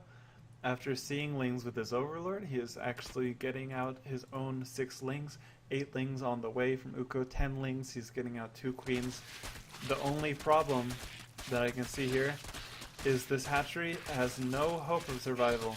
If he just right-clicks on this, he can dance around to save some more Zerglings, it's dead, and he can run away, and he can also drone up behind it. So this does look like a successful opening. He did lose a few Lings. Let's look at the units lost tab. We can see Uko has lost the hatchery and 2 Zerglings, while Antis has lost 5 Zerglings. And that's it. And that's a much better... Oh, why are you... Oh, no. That's bad. That's not good.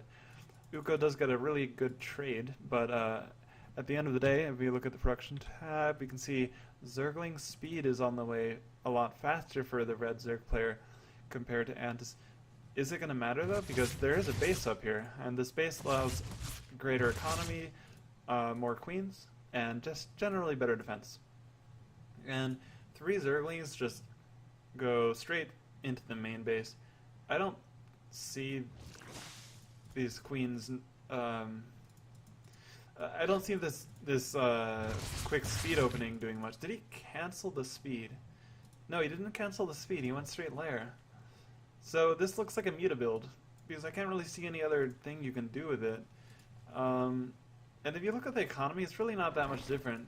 Uko has way more gas. We do see the Spire going down before the natural finishes. You don't see that every day.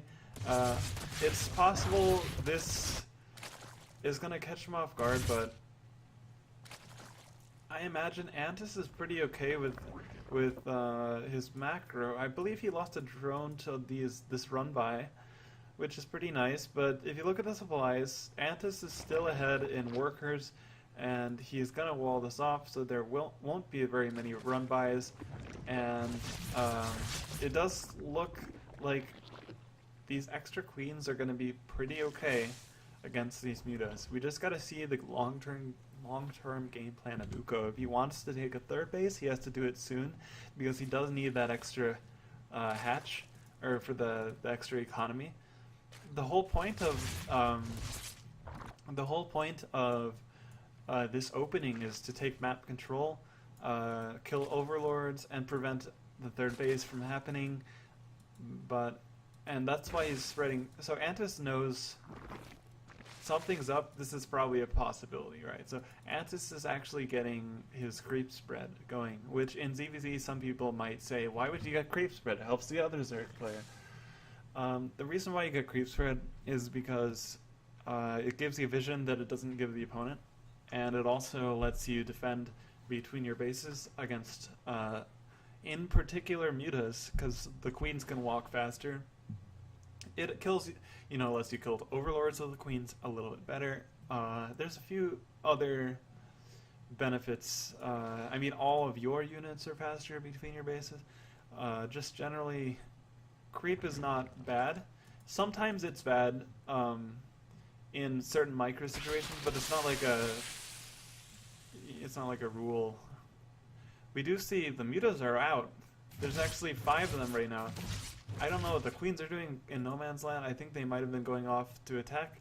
But basically, Antis is needing to make lings to defend here, as the mutas go straight for the drone line. I don't like this decision, because I don't know how you defend against those roaches here. He's just going straight for the drones, and he's not accomplishing very much in terms of defense, right? Because like +1 and +1's almost done. How do you deal with +1 roaches when you only have lings? Oh, I guess you kill them before +1 finishes. That helps a lot. The worker supply did take a huge hit for Antis, but as you can see, it's not looking good in terms of saving this third base here, when there's only 3 mutas left and there's nothing defending at all. So now we can just see this easy pickoff.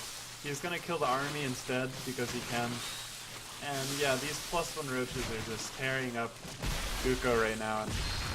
And the worker count's already back to even. Third base is up. And mutas are not gonna do any more damage for the rest of the game. So I think what I would do now is pick up the third base and run. He's still fighting. He's fighting because he wants the better trade, but sometimes you do that and you don't get the third and it's not worth it. But he actually did get his cake, or whatever the saying is. He ate it too, so he did everything he wanted to do. Antis is officially ahead right now.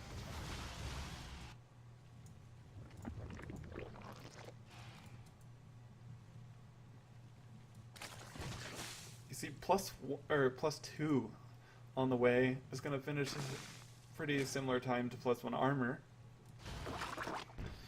And if we look at the other side of the map, just +2 attack, just starting. Roach speed not even done yet. Hydras are going to be nice because their DPS will be excellent against everything that Uko has. Not just the mutas, but also the roaches too. And yeah, these guys are really good. Just going at it. I think they're about to see the full strength of Antis as he defends this huge onslaught. Oh, he needs the roaches there though. That's his one flaw. He doesn't have the roaches in front. You can take a good trade right now. Oh, nope. Uko still loses a bunch of roaches and has to back off. Yeah, it's not looking good. +1 range is on the way. I don't know if he has... Does he have... Let's look at upgrade. He does not have the speed upgrade for Hydras, so these are slow Hydras, but they are on the way across the map right now. And with this huge upgrade advantage, it's going to be very tough. He doesn't have the upgrades yet. Actually, no, he does have +2 attack, but he doesn't have +1 armor quite yet. I would probably wait the extra few seconds. Sometimes you don't really notice because it's a really stressful situation. All the mutas are dead now, officially dead. The Hydras are doing their work from behind. Just a couple die. And at this point in time, I say Antis is getting cleaned up, actually. It's a pretty good defense here. Not all the roaches were together, and he fought right before upgrades. He's not getting the damage he wanted, but he's still doing a satisfactory trade that actually might spiral out of control. There are still more units coming across the map, but Antis does back off because he knows that defender's advantage is too good. And when you have too much gas, what do? You just make a bunch of Ravagers, and that's what Uko's doing. He's probably going to move out soon with them. I don't see any reason not to, because you can always run away. He just needs to make sure not to go on creep to get chased down.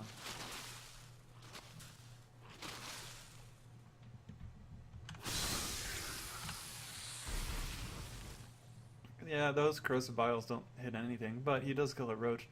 And I believe he needs to... He's looking for overlords. See, all of the mutas have been cleaned up, though, from... now that I think about it, the overlords have gone down because of the mutas. So he's probably just, I don't know, he's probably just hunting for the army, but yeah, this is the issue. Ravagers are slower than speed roaches, so he does get caught out in the middle of the map. I don't like that decision by Uko there. Nice biles. Not gonna matter too much here. There are too many speed roaches. And Andis does take a 2-0 victory against Uko. That was really well played.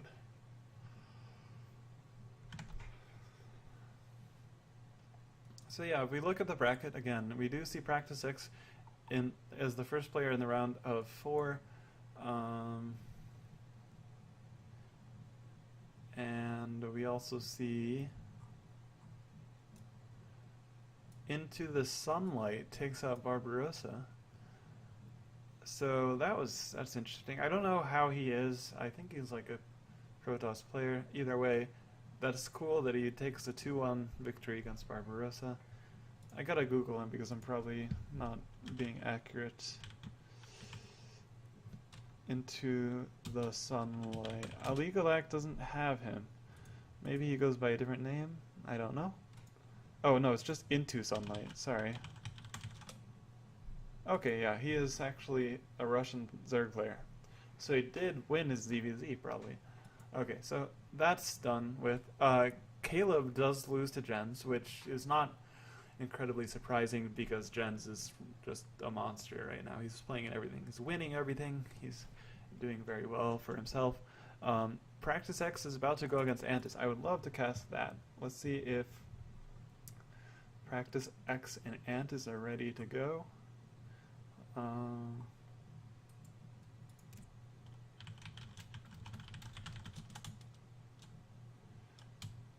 Wait, Barbara.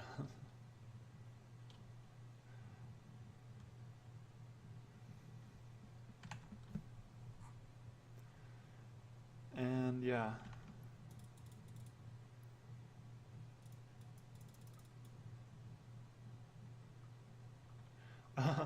There's somebody that put negative 99.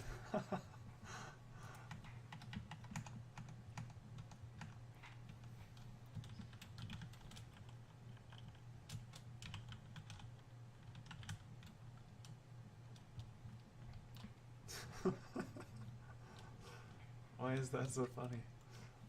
Alright. Either way, Mio's not here, so he forfeits.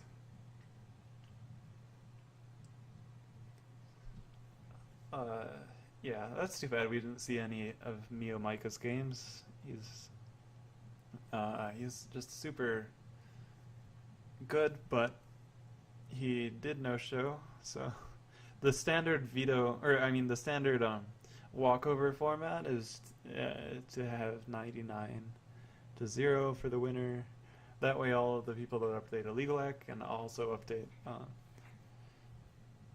I guess mostly just Aligalac will know that it's a forfeit. It's just sort of like the standard thing to do. But at this point we are waiting for Antis, who's doing vetoes.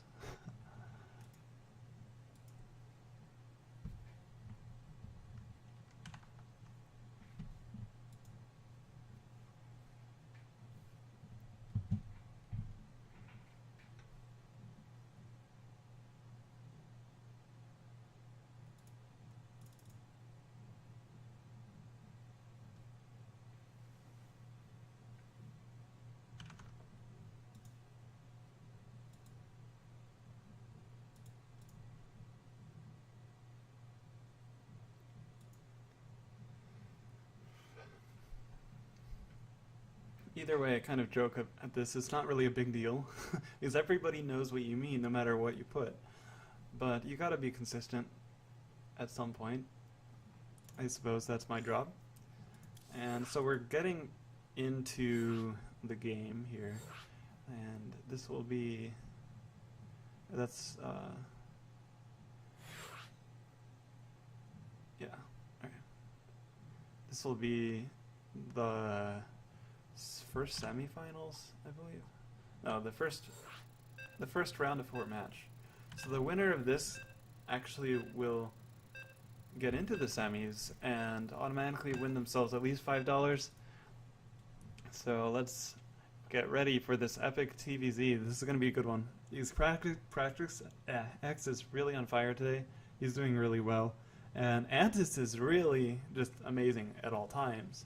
So really what we're looking at is one of the best Zergs in North America or the US versus a on fire Practice X who's, I would say, like a mid-high GM player. This guy's really good.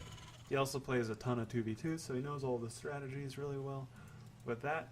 And he probably knows like a lot about maybe how big armies interact or something. But either way, spawning in the upper left of Backwater LE, we got our red Zerg player Antis, and spawning in the lower right of Backwater LE is Practice X. And Practice X is just super good with the mech these days. He's going with that Hellion Cyclone build, and he's making it work. So if if we see that like he does that again, it's gonna be it'll be something that Antis will know now and be able to adapt to maybe. Of course, Antis has probably played Practice X quite a lot on the ladder, so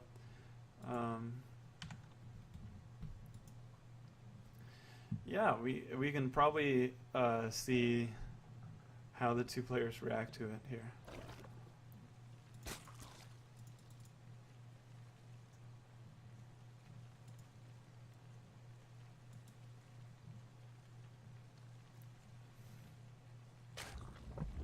So yeah, just one Reaper coming out for Practice X.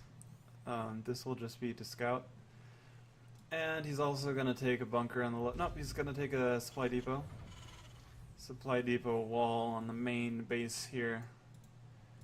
And he's going to probably scout out the third base, but there's no third right now. So this is going to be a pretty big tell here that there's going to be maybe, well, I guess you don't take it this early. It's really not surprising here. But yeah, now we're seeing he's just gonna run home with the SCV. Yeah, I guess the Reaper is gonna be pretty good here. Just killing some lings, blah blah blah. He hasn't gotten any kills yet. He does get one hit away, but he has to back off as the Queen comes out, and this nice micro from Antis coming out as well. Just preventing that Reaper from doing any damage.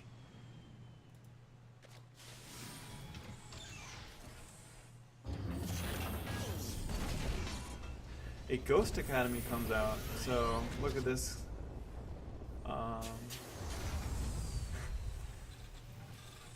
This Ghost Academy here is going to be pretty nice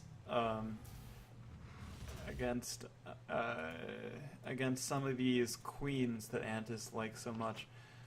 Now he can either EMP the queens or snipe them. They do die to one snipe, so sometimes you get super lucky and can just absolutely ravage the early game with just a few nice, well-placed snipes. These ghosts also will have cloak because they start with cloak. Ever since the latest patch, I think ghosts have been very well used in the Terran arsenal and generally effective.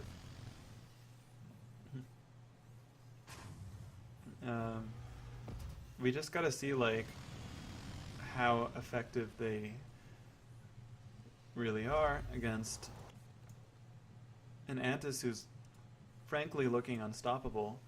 I don't know whether he can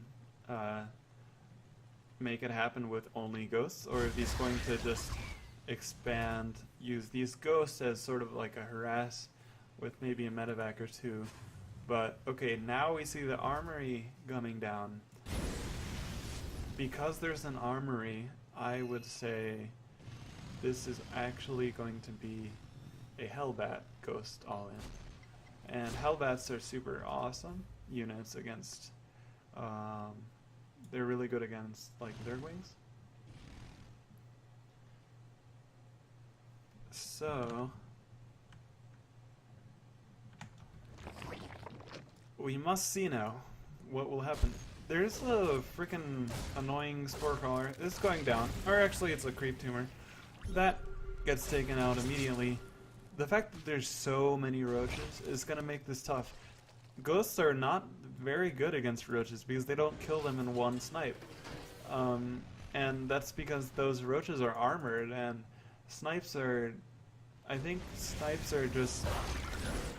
I think they're better against biological... Actually, roaches are still biological, but either way, the Ravagers do die, I think, to one snipe, and this counter aggression here is not going to be very successful. Maybe I should say. That's a lot of Roach Ling with some Ravagers, but it all comes down to the Biles, because if he doesn't just wreck this, then he's going to have to deal with the high-tech Terran army. Already those snipes are just destroying. Lings are doing nothing. He needs to take the Ravagers out with the snipes. He doesn't have any energy left, so he does need to pull the workers, which is super dangerous. And did you see those Biles? Holy cow, those Biles are as good as you can get. Snipes are still not hitting the high-value targets of the Ravagers. The normal ghost attack is still pretty good.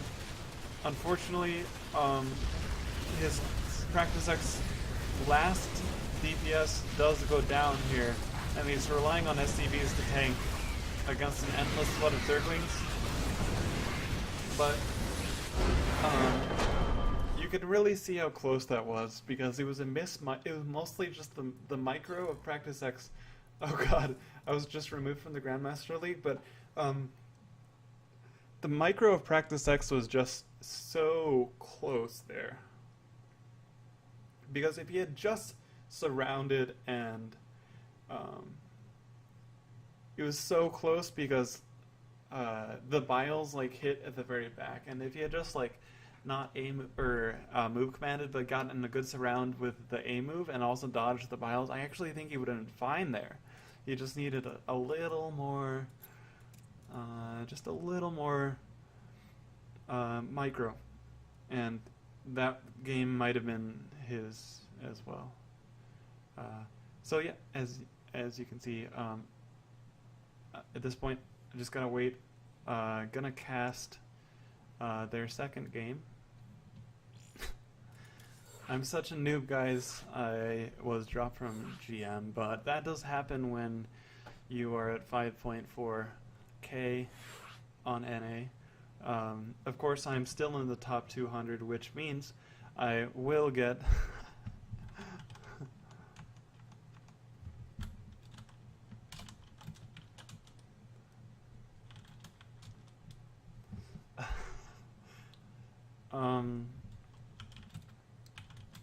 wait, is it 5 p.m. or 8 p.m.? I'm not sure. I did, but come 8 p.m.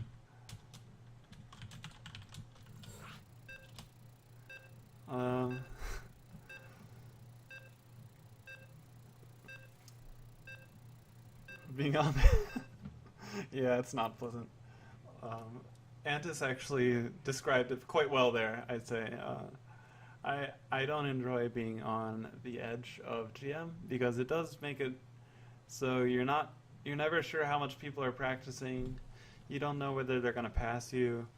But yeah, all it takes is a few bad games and you're suddenly back to Masters League, as usually you lose about 20 points per game, sometimes more, like 50 points if you lose against a 5K player.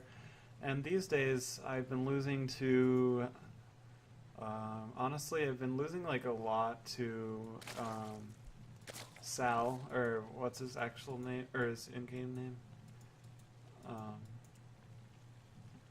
That Terran player, streamer? Oh god, what's his name? I don't know. Either way, the streamer guy, I lose a lot to him. He might even be streaming now. I shall check. I can't think of what his name is.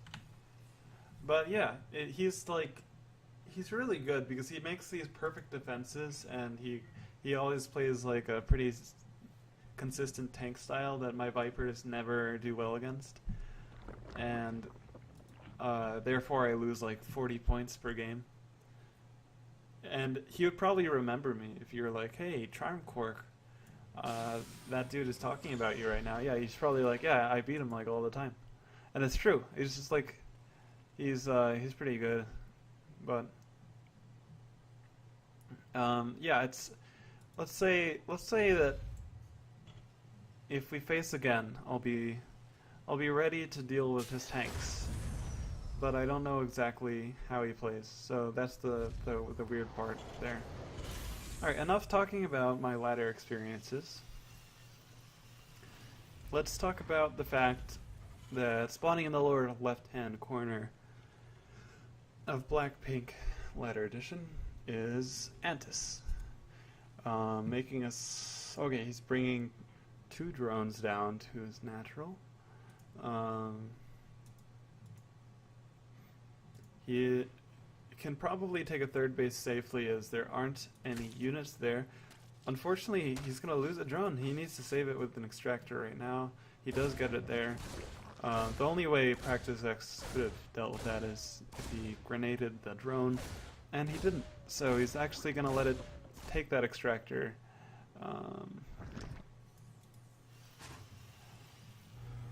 And at this point in time, Practice X is sort of just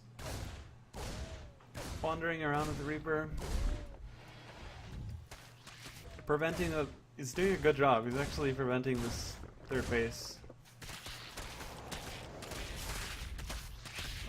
There's a free drone here, or SCV, there we go. Kills the SCV, that's pretty good. Obviously, SCVs are pretty good to kill if you're Antis. And he does sort of back off there. I think that speed is going to be useful. He just needs to make sure the Reaper dies or never kills the drone again. We do see this Overlord barely not making it to the high ground to safety. I think this is higher. This little square is actually like higher than this one, so he had to make it over here and he didn't. So that does go down, unfortunately, for Antis. But that's fine, he's still doing fine here. Yeah, he's just getting out as many drones and lings as possible. We do see a roach war in here that is going to start making some roaches as well as some ravagers. I think maybe he's droning up now, but he only has 1 gas, so he can't make a huge attack. So I would say what his best bet is to saturate the third base. He is making 6 drones. He's going to send them over right now. It's going to be pretty nice. He does see a CC here going down at the natural of Practice X. It's going to be pretty nice. Killing lings too. That's pretty good. I guess that cloak is going to be nice too, and the Banshee's probably going to fly straight into the main and either pick off some queens or possibly some juicier targets such as drones. Drones are the best things that you can kill. They take only 2 shots to kill the Banshee.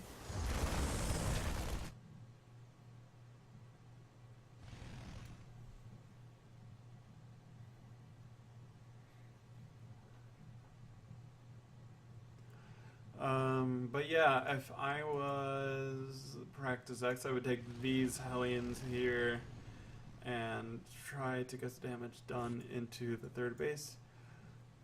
He's gonna go straight home with them, which is a little odd, but I think he's scared of these roaches. But this is sort of like a it's a missed opportunity to get some drone damage done with the Hellions, Instead, he opted to use them for defense, and it's not going to pay off. And meanwhile, a Banshee with 11 kills gets taken out in the main base of Antis. Very effective Banshee, I will add, but Praxis X does have a third CC, so he's not going to all in here. Overall, I say that was decent for Praxis X. He's looking in a better position than last game, but it's still not the best because he never got the map control that he wanted. And generally, when you have like a Hellion Cyclone army, you do have the luxury of being mobile around the map, but he decided he didn't want to be. And he just kind of backed off and stayed in his natural, which makes it a little bit unfortunate, but at the same time it's not bad for him. So he's going to take a siege tank and is rallying it out to the natural. He does have 3 factories making stuff. One of them is devoted to the Hellions, so he's still making those. He knows like Hellions are really good units. They're pretty versatile and can defend against Lings and also Roaches, and those Hellbats are just so tanky, right? He's just able to get nearly infinity damage done. 2 Banshees are going to be able to one-shot drones. He just needs to get them in the right position. I think that he's probably going to take out the Queen first, as he knows that anti-air is going to prevent him from doing the damage he wants. That's a lot of damage, holy crap. Antis just picking, or Praxis X just picking Antis apart. He takes the 3rd base, and yeah, this is looking so much better for him than last game. I obviously am not going to be calling Antis behind or out yet, because I think that he has a great ability to macro up and return here, as he does have the army count and orders in his favor. Some of it being inflated, of course, by the Roaches and Ravagers, but he's gonna just poke at the front here of the 3rd base of Praxis X. And yeah.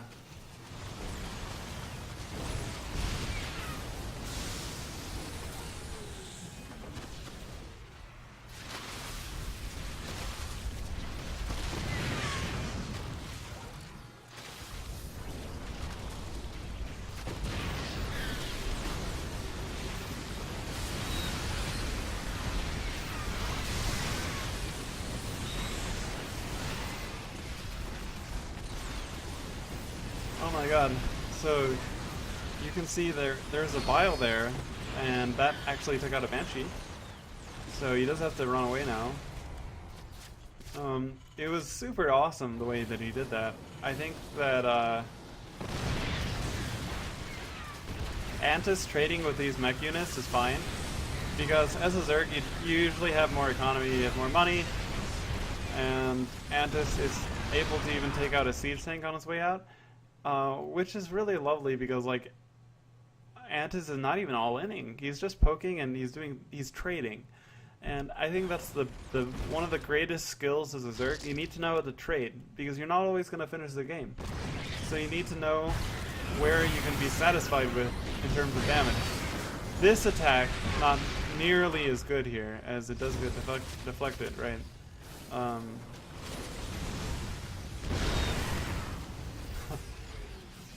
But yeah. I just wanted to say, like, thanks for all my mods and Nemesis for doing the work. It does seem like it's, obviously I can't really do an event like this without help, or without at least somebody adminning. So yeah, thanks to everybody who's working behind the scenes to make this possible. I think at this point in time the tournament is sort of going smoothly, let's say, as the round of 16 is pretty much over. The round of 32 is over, and yeah, and at this point in time it's basically just me casting these games for you and bringing them to you to the best of my ability. But yeah, if you have any questions, feel free to ask Nemesis or Hannah, who is Wonder. Alright, we do see a giant tank army here. Does kill the hatchery at the very bottom, and that's pretty good for That's pretty good for Practice X. Uh, as Antis doesn't even have Vipers yet, right? So, and if you don't have Vipers, then you can't deal with mass siege tanks. I mean, he's really screwed. He needs to either counterattack, he needs to hit the base of the third, or he needs to hit this army from all sides. But he's not. I think he's going for this round. He needs to take a good fight here. This army, little does Antis know, he needs to go closer. He needs to bring it closer to the tanks so that everything hits at the same time. If he doesn't hit everything at the same time, it's not gonna work. And he does go in finally. Okay. The bottom army gets completely taken out, but the top army is successful, and I think it's actually good. Practice X does get taken out here. He needs to abduct this Thor away from all the other stuff here. I think he saves this Viper. Very nice. Thors aren't very good unless they have the other attack, but Practice X didn't really switch it. And he actually loses the Thor, so an excellent defense by Antis. It looked dicey because he did not have Vipers, but that perfect surround was able to clean up the tank force. Also the Hellbats all get taken out there. And yeah, that's super awesome. Antis is trucking around with a bunch of Hydras, and they are going to go straight to the 4th or 5th base. All of this stuff gets cleaned up here, and Practice X is on the run. Antis does have a huge army supply and generally a lead in the army quality, but like he needs a couple Vipers to abduct. I think he had some. Where did the Vipers go? So they are getting energy off of these Evo chambers at the 4th base. He needs to get that blinding cloud though. One thing that Practice X could be doing better is he could split his tanks better. Because currently one cloud will cover all of that, which is super bad. And like this is how I end up losing to Upper Tree, which I just thought of. Upper Tree is the same person as is Sao. And yeah, he keeps on beating me in these like crazy tank games. He has this amazing spread out. But if you have these tanks spread out, he has a much better shot against the Vipers. Hellions are getting taken out at the very bottom to Roaches. Currently, he's just abducting. So he's deciding he doesn't really... Oh, he needs to deal with these things. I think that when he was on hold position waiting to abduct, he did lose probably too many Roach Hydra there. It was not fun to watch if you are rooting for the Zerg player there, but yeah, let's just see how Practice X now does. He is sending a Liberator, so this guy is going to go all the way to the top, and he's going to siege up this base here. Oh, no Spore Crawlers. This is a good Hellion defense, but he doesn't have the needed Spore Crawlers to deal with Liberators, so that's pretty unfortunate here, as the entire base is exposed. Antis doesn't have anything. He can just park right on top of that. And that's exactly what he's going to do. Antis does pull away fast enough, though. Viper decides to use up all of the Spore, or Evolution Chamber health, and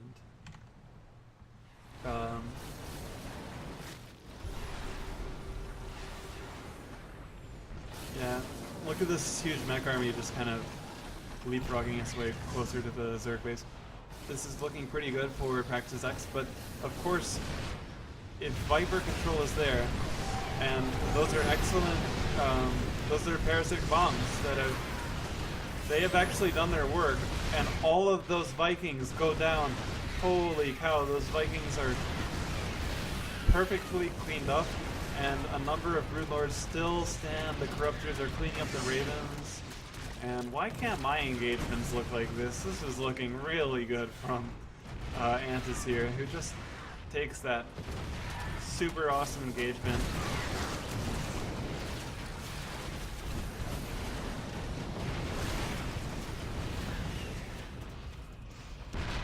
Ravens go down. Tanks are going down here as Broodlings continuing to stream out here. And the Hydra, oh my god, this reinforcements form here is too much for the Terran.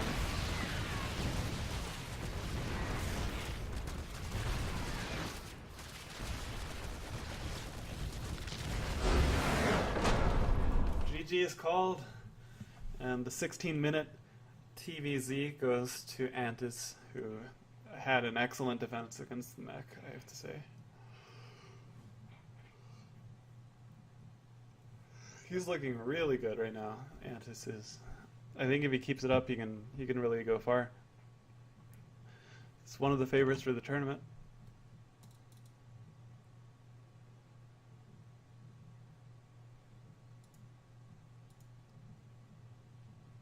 So Antis is the first player to make it to the semifinals, which does give him $5.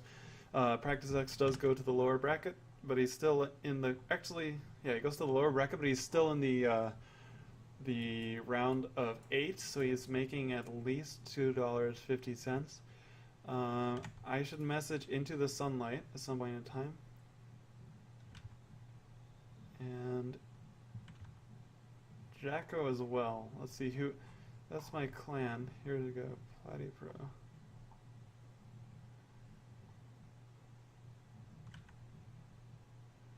And Barbaros and Caleb. Let's see. I think I have Caleb's email. I still need Jacko. Where the hell did Jacko go? Is he in what game? Yeah, it looks like Uko and Jacko are currently playing, and Jensen Into the Sunlight are currently playing, which leaves me to cast Barbarossa versus Caleb.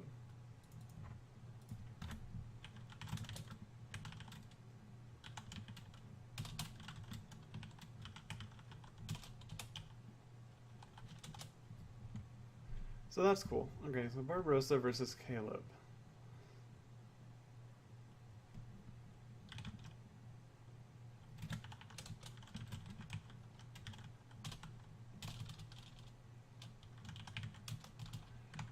And this is like coming around 2.5 hours, so we're about halfway done with the cast, assuming this follows the pattern of the other tournaments here. So I'm going to take a 2-minute break, or until Barbarossa gets back, and I'm just going to be right back. Hopefully we can get started soon. I don't know if they've already done vetoes yet, so be right back. Don't go anywhere.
Alright, so we were back with Jens versus Antis, and these guys have actually been like in the finals of like pretty much like half the tournaments.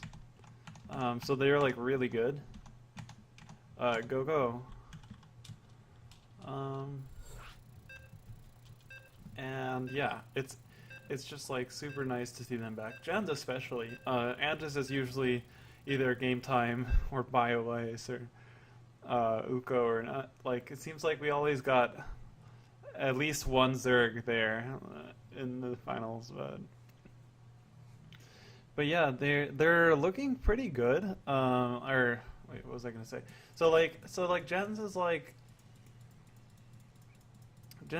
looking pretty good. He's like a very consistent player. He's always there, and yeah, I guess in terms of this tournament, right? Jens is a multi-time. Actually, has he won multiple times or just gotten second? Let me look at. I gotta look at Wikipedia now.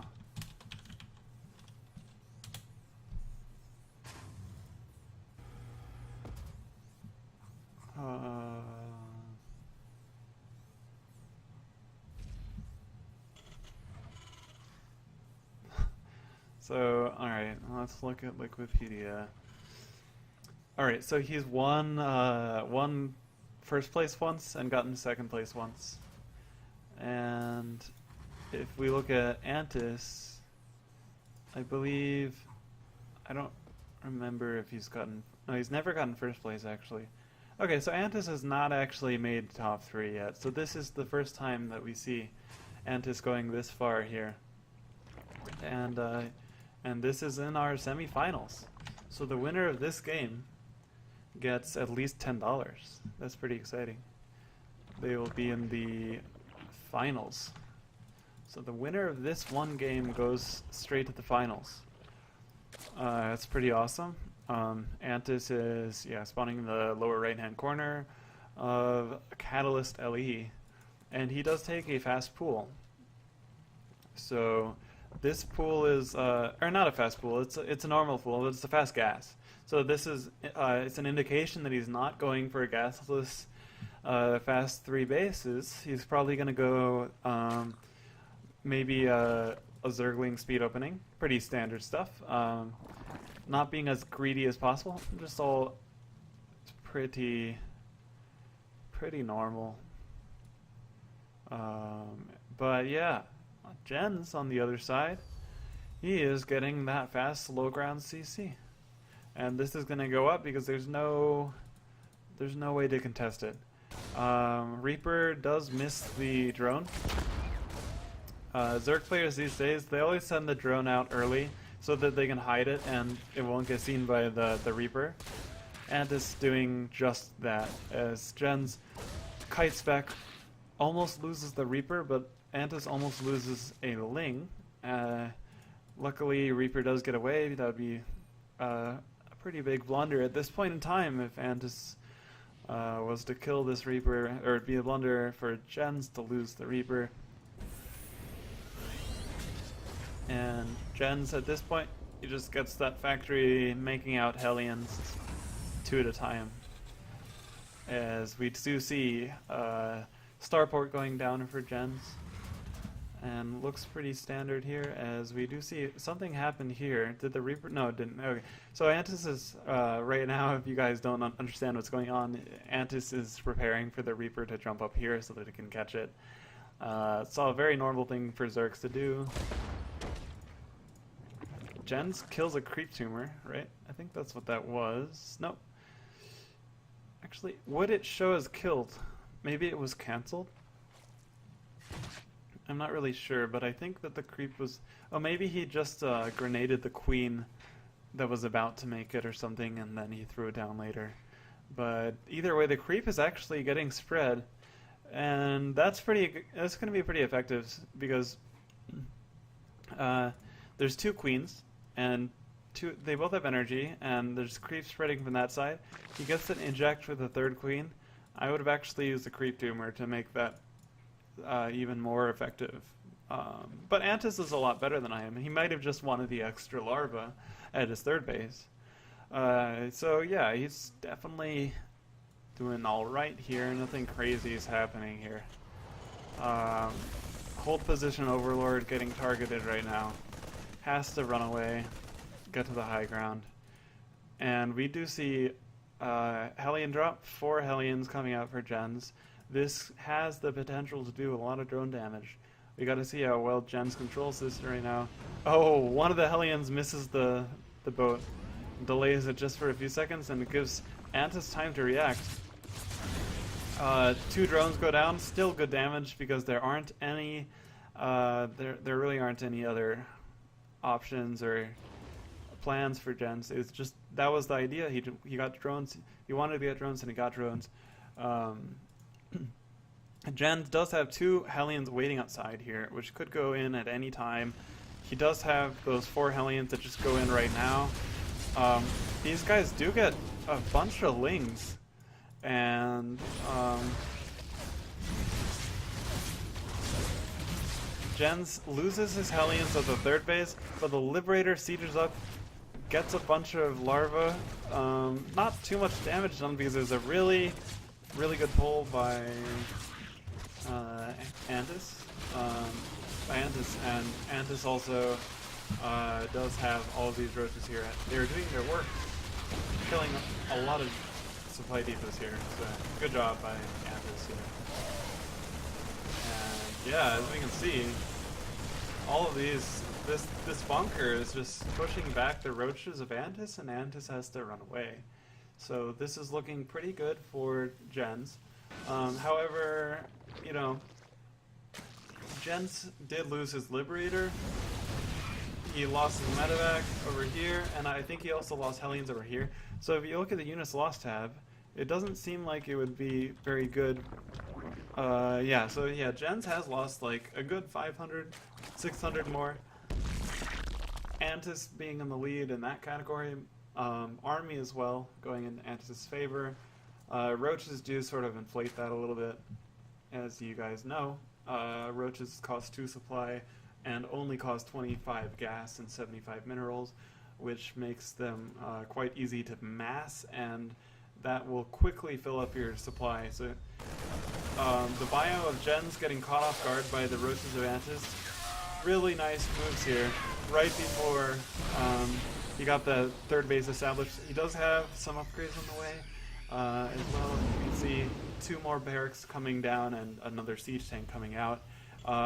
Marines are also coming out here.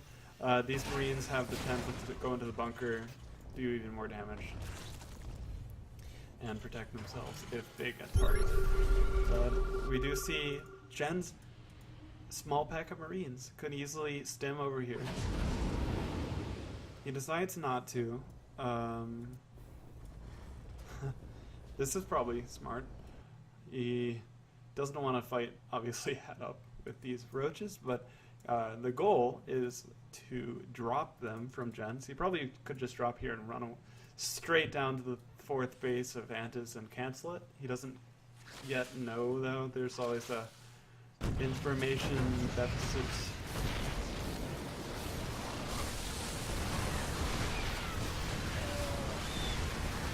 Nice play. Antis is taking an excellent engagement, but this drop is underway, and it's still doing damage. Actually gets cleaned up by a bunch of lings, and it looks like those Ravager biles are doing even more damage.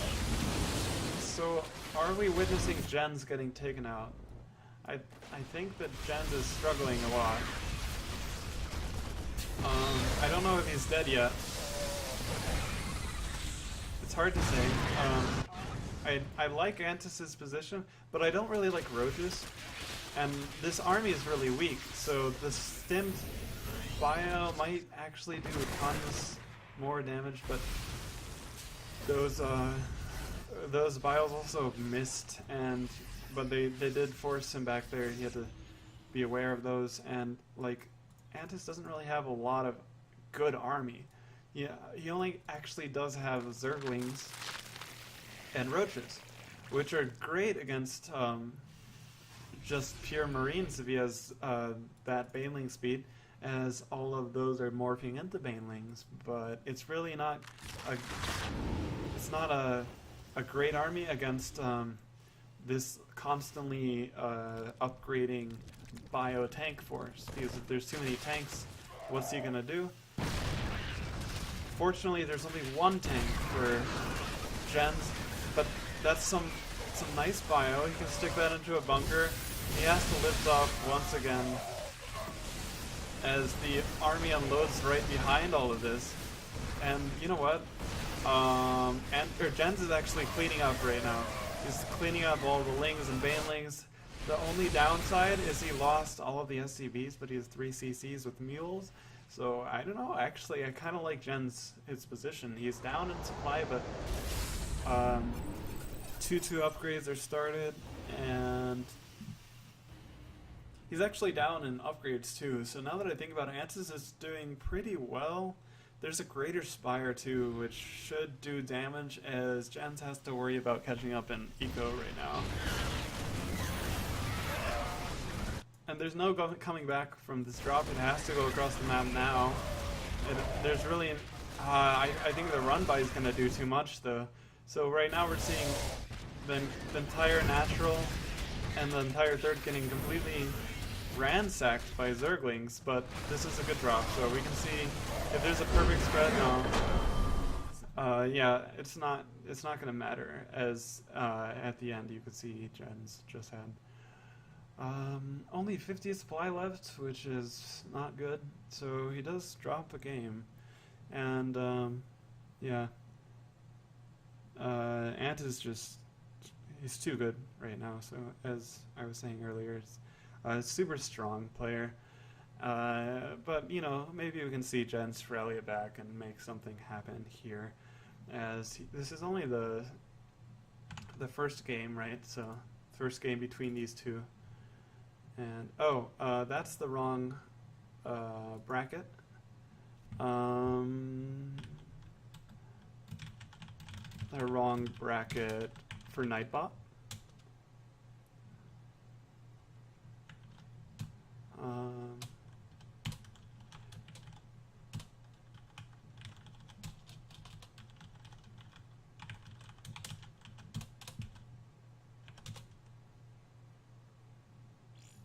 Didn't even know you're Nistic before.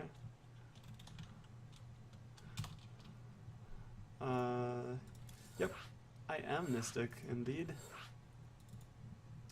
Charm Cork is just my second ID. By the way, yeah, thanks for watching, guys. I do see that I have like 30 viewers, so that's always nice. And I ready to cast an epic game between Jens and Antis, which are two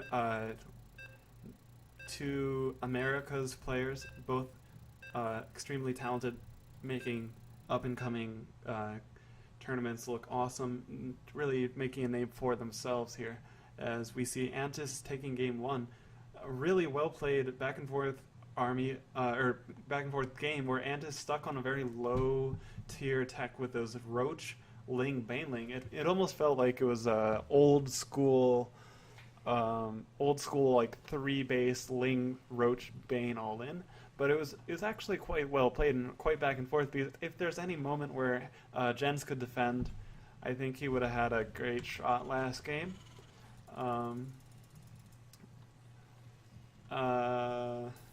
Yeah, and Nightbot currently is...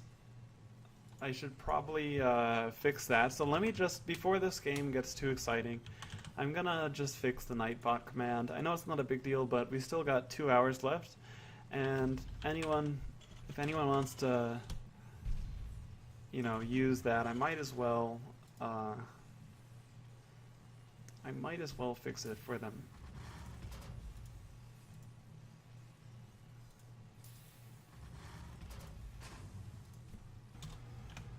So, alright. So yeah, now it officially is fixed, so Nightbot should spout the right bracket when you ask him to. Let's get back into the game here. We can see spawning in the lower left-hand corner of Black-Pink here. We do have the red Terran player, Jens. And Jens is Getting a Reaper out. Playing pretty standard here. Antis taking a fast spawning pool. Or, no, I keep saying that, but... no, he's taking a spawning pool at a very normal time for a Zerg. And he's going to take that base here on the low ground. Look at that high def larva there wiggling its tail. It looks sort of like an arachnid or centipede with a tail, an aquatic centipede. I don't think those exist. Either way, it's a Zerg thing. As we do see saturation occurring. No crazy strategies. Fast third base. Good to get the drone out before the Reaper knows it's there. Reaper is gunning for a drone or two. It's not going to get anything though, as good players will always avoid that eventuality, or that possibility. Oh, we do see that third base right before the Reaper comes to pick it off. It goes down. Very well played by Antis, as he just takes a small lead with that economy. The Zergling speed is going to be halfway done, which means Antis was a little greedy, because usually you do see this complete faster. He does even pull off of gas. He's going for a heavy economy style right now, and I think Antis could even afford to drop a few creep tumors. He's going to inject the hatch, probably drone up as much as he can, and take as many leads as he can. And Jen's just running around with a Reaper, not seeing any more damage. He did get one Ling, but that was it. 3 Zerglings have speed now. It's going to hunt down the Reaper if he's not careful. Jens has to get out right now. But there's actually 2 Hellions you can see on the mini-map coming up right behind the Reaper. These will be able to deal with any Lings. And yeah, just 2 Hellions and a Reaper, not really very exciting.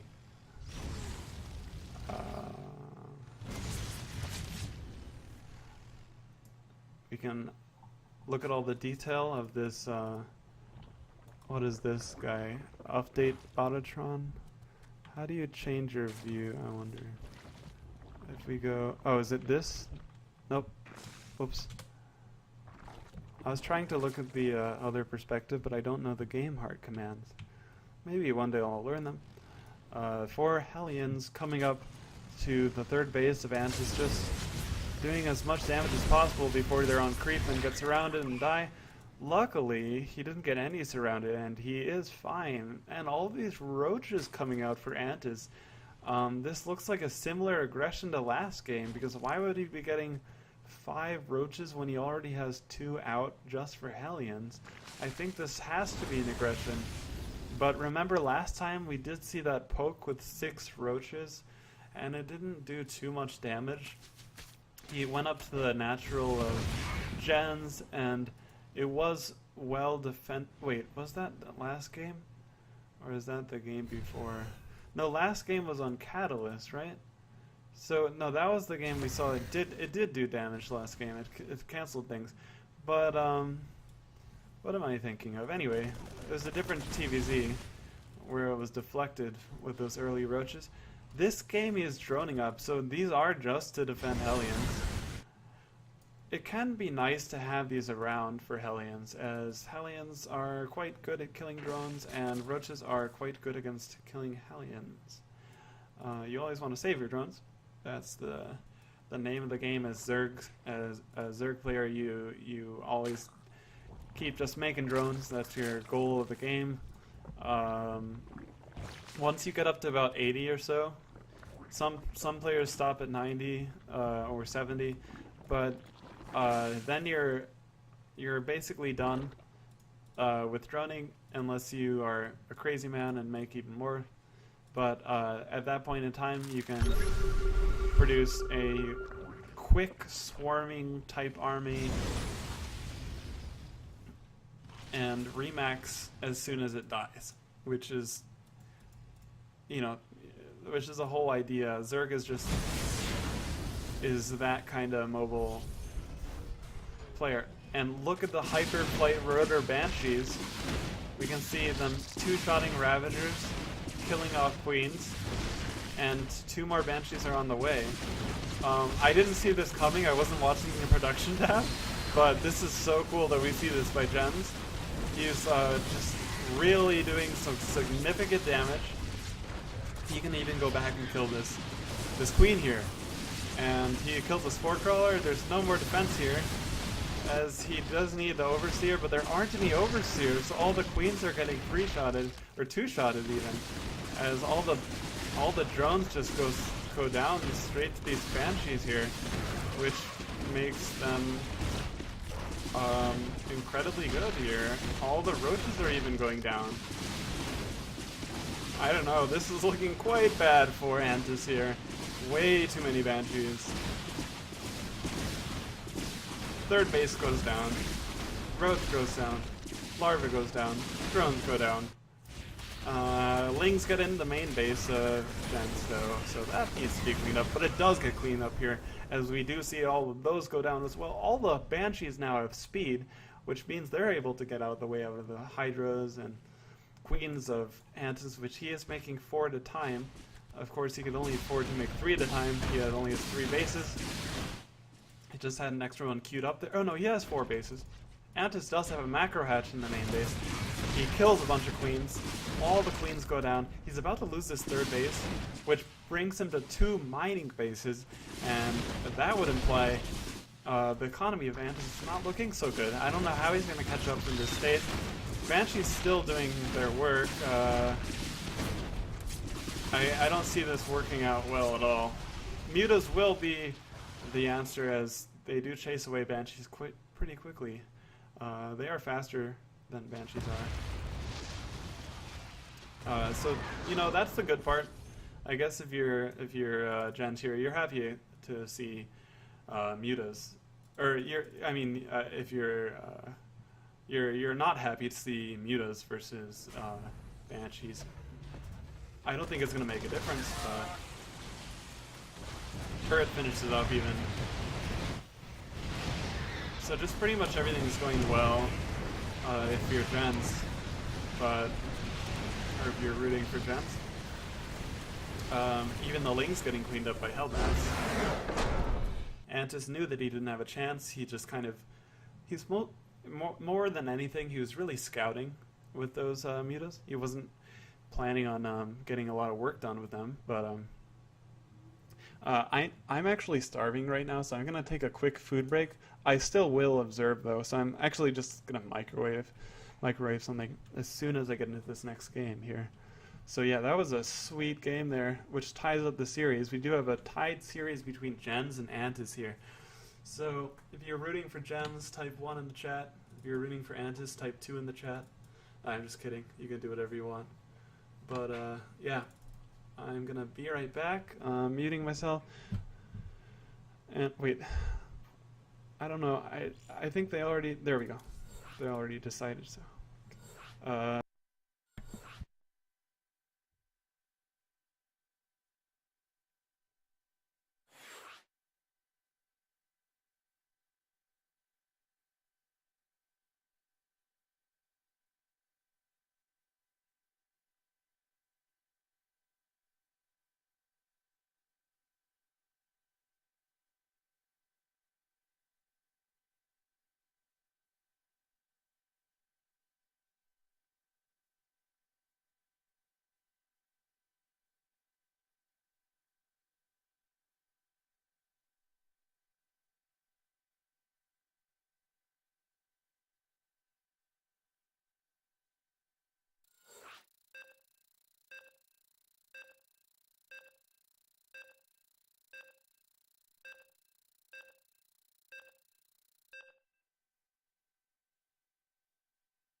Alright guys, I'm just here to tell you that my food has 30 seconds left. Alright, muting again. Sorry.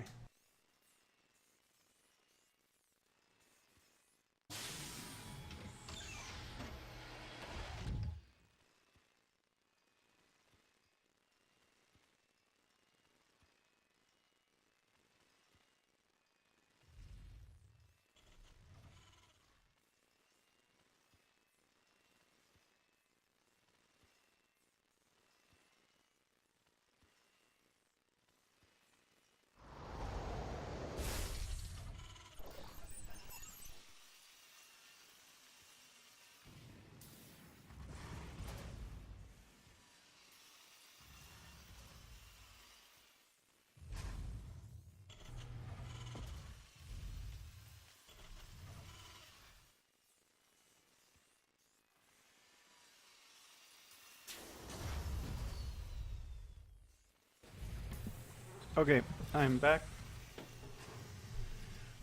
While I wait for my food to cool off, I will cast. In fact, I'll even try to cast when I eat, but it's not going to be very pretty. Well, we do see Reaper here, just shooting some lings, and it gets shoot away. Looks like a standard opening. We do see that ling speed is on the way, so it's not really going to be like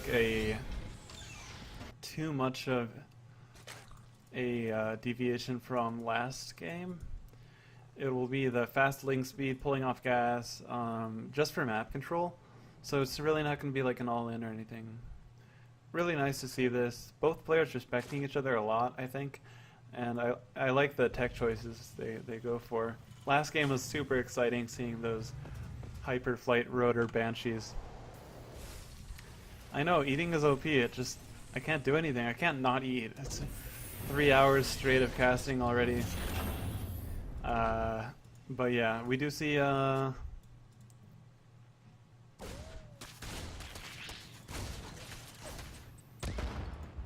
still no. Oh, we do have 2 kills out for this Reaper. I think that's a significant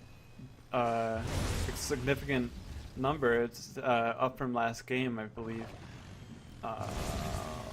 Hopefully those were both lings, but I don't know. They could have been drones. I was not observing. Creep is looking good. Again, I'd like to see a creep trim over here by Antis, but we never know. Antis is a great player. He does get extra queens this time, so he's gonna have 4 queens just for creep. Actually, 3 queens just for creep. Force of Lings to the north. Overlord goes down, which was spotting on the high ground. This counterattack avoiding all the Hellions, I really like it, because it might even cancel this if he's really nice. He's gonna get the SCV, and he can start working on the command center, and he can't afford to have this cancelled right now. This is the 3rd CC. It can always, it's always nice to have it up. Uh-oh, we have some lag coming in. Oh no, it's me. I don't know why I'm lagging. Let me see if I can fix my internet for a second. This happened last time too. Sorry. This is so annoying. This is so annoying.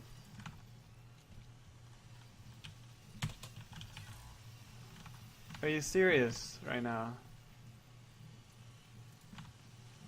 Oh my god.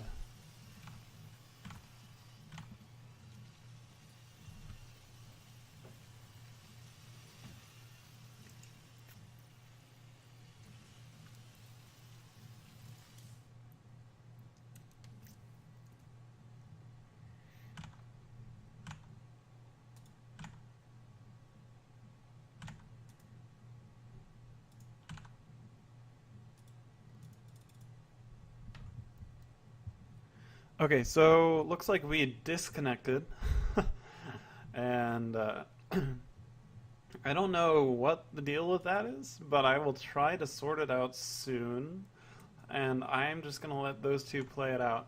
I will pause just so I can eat.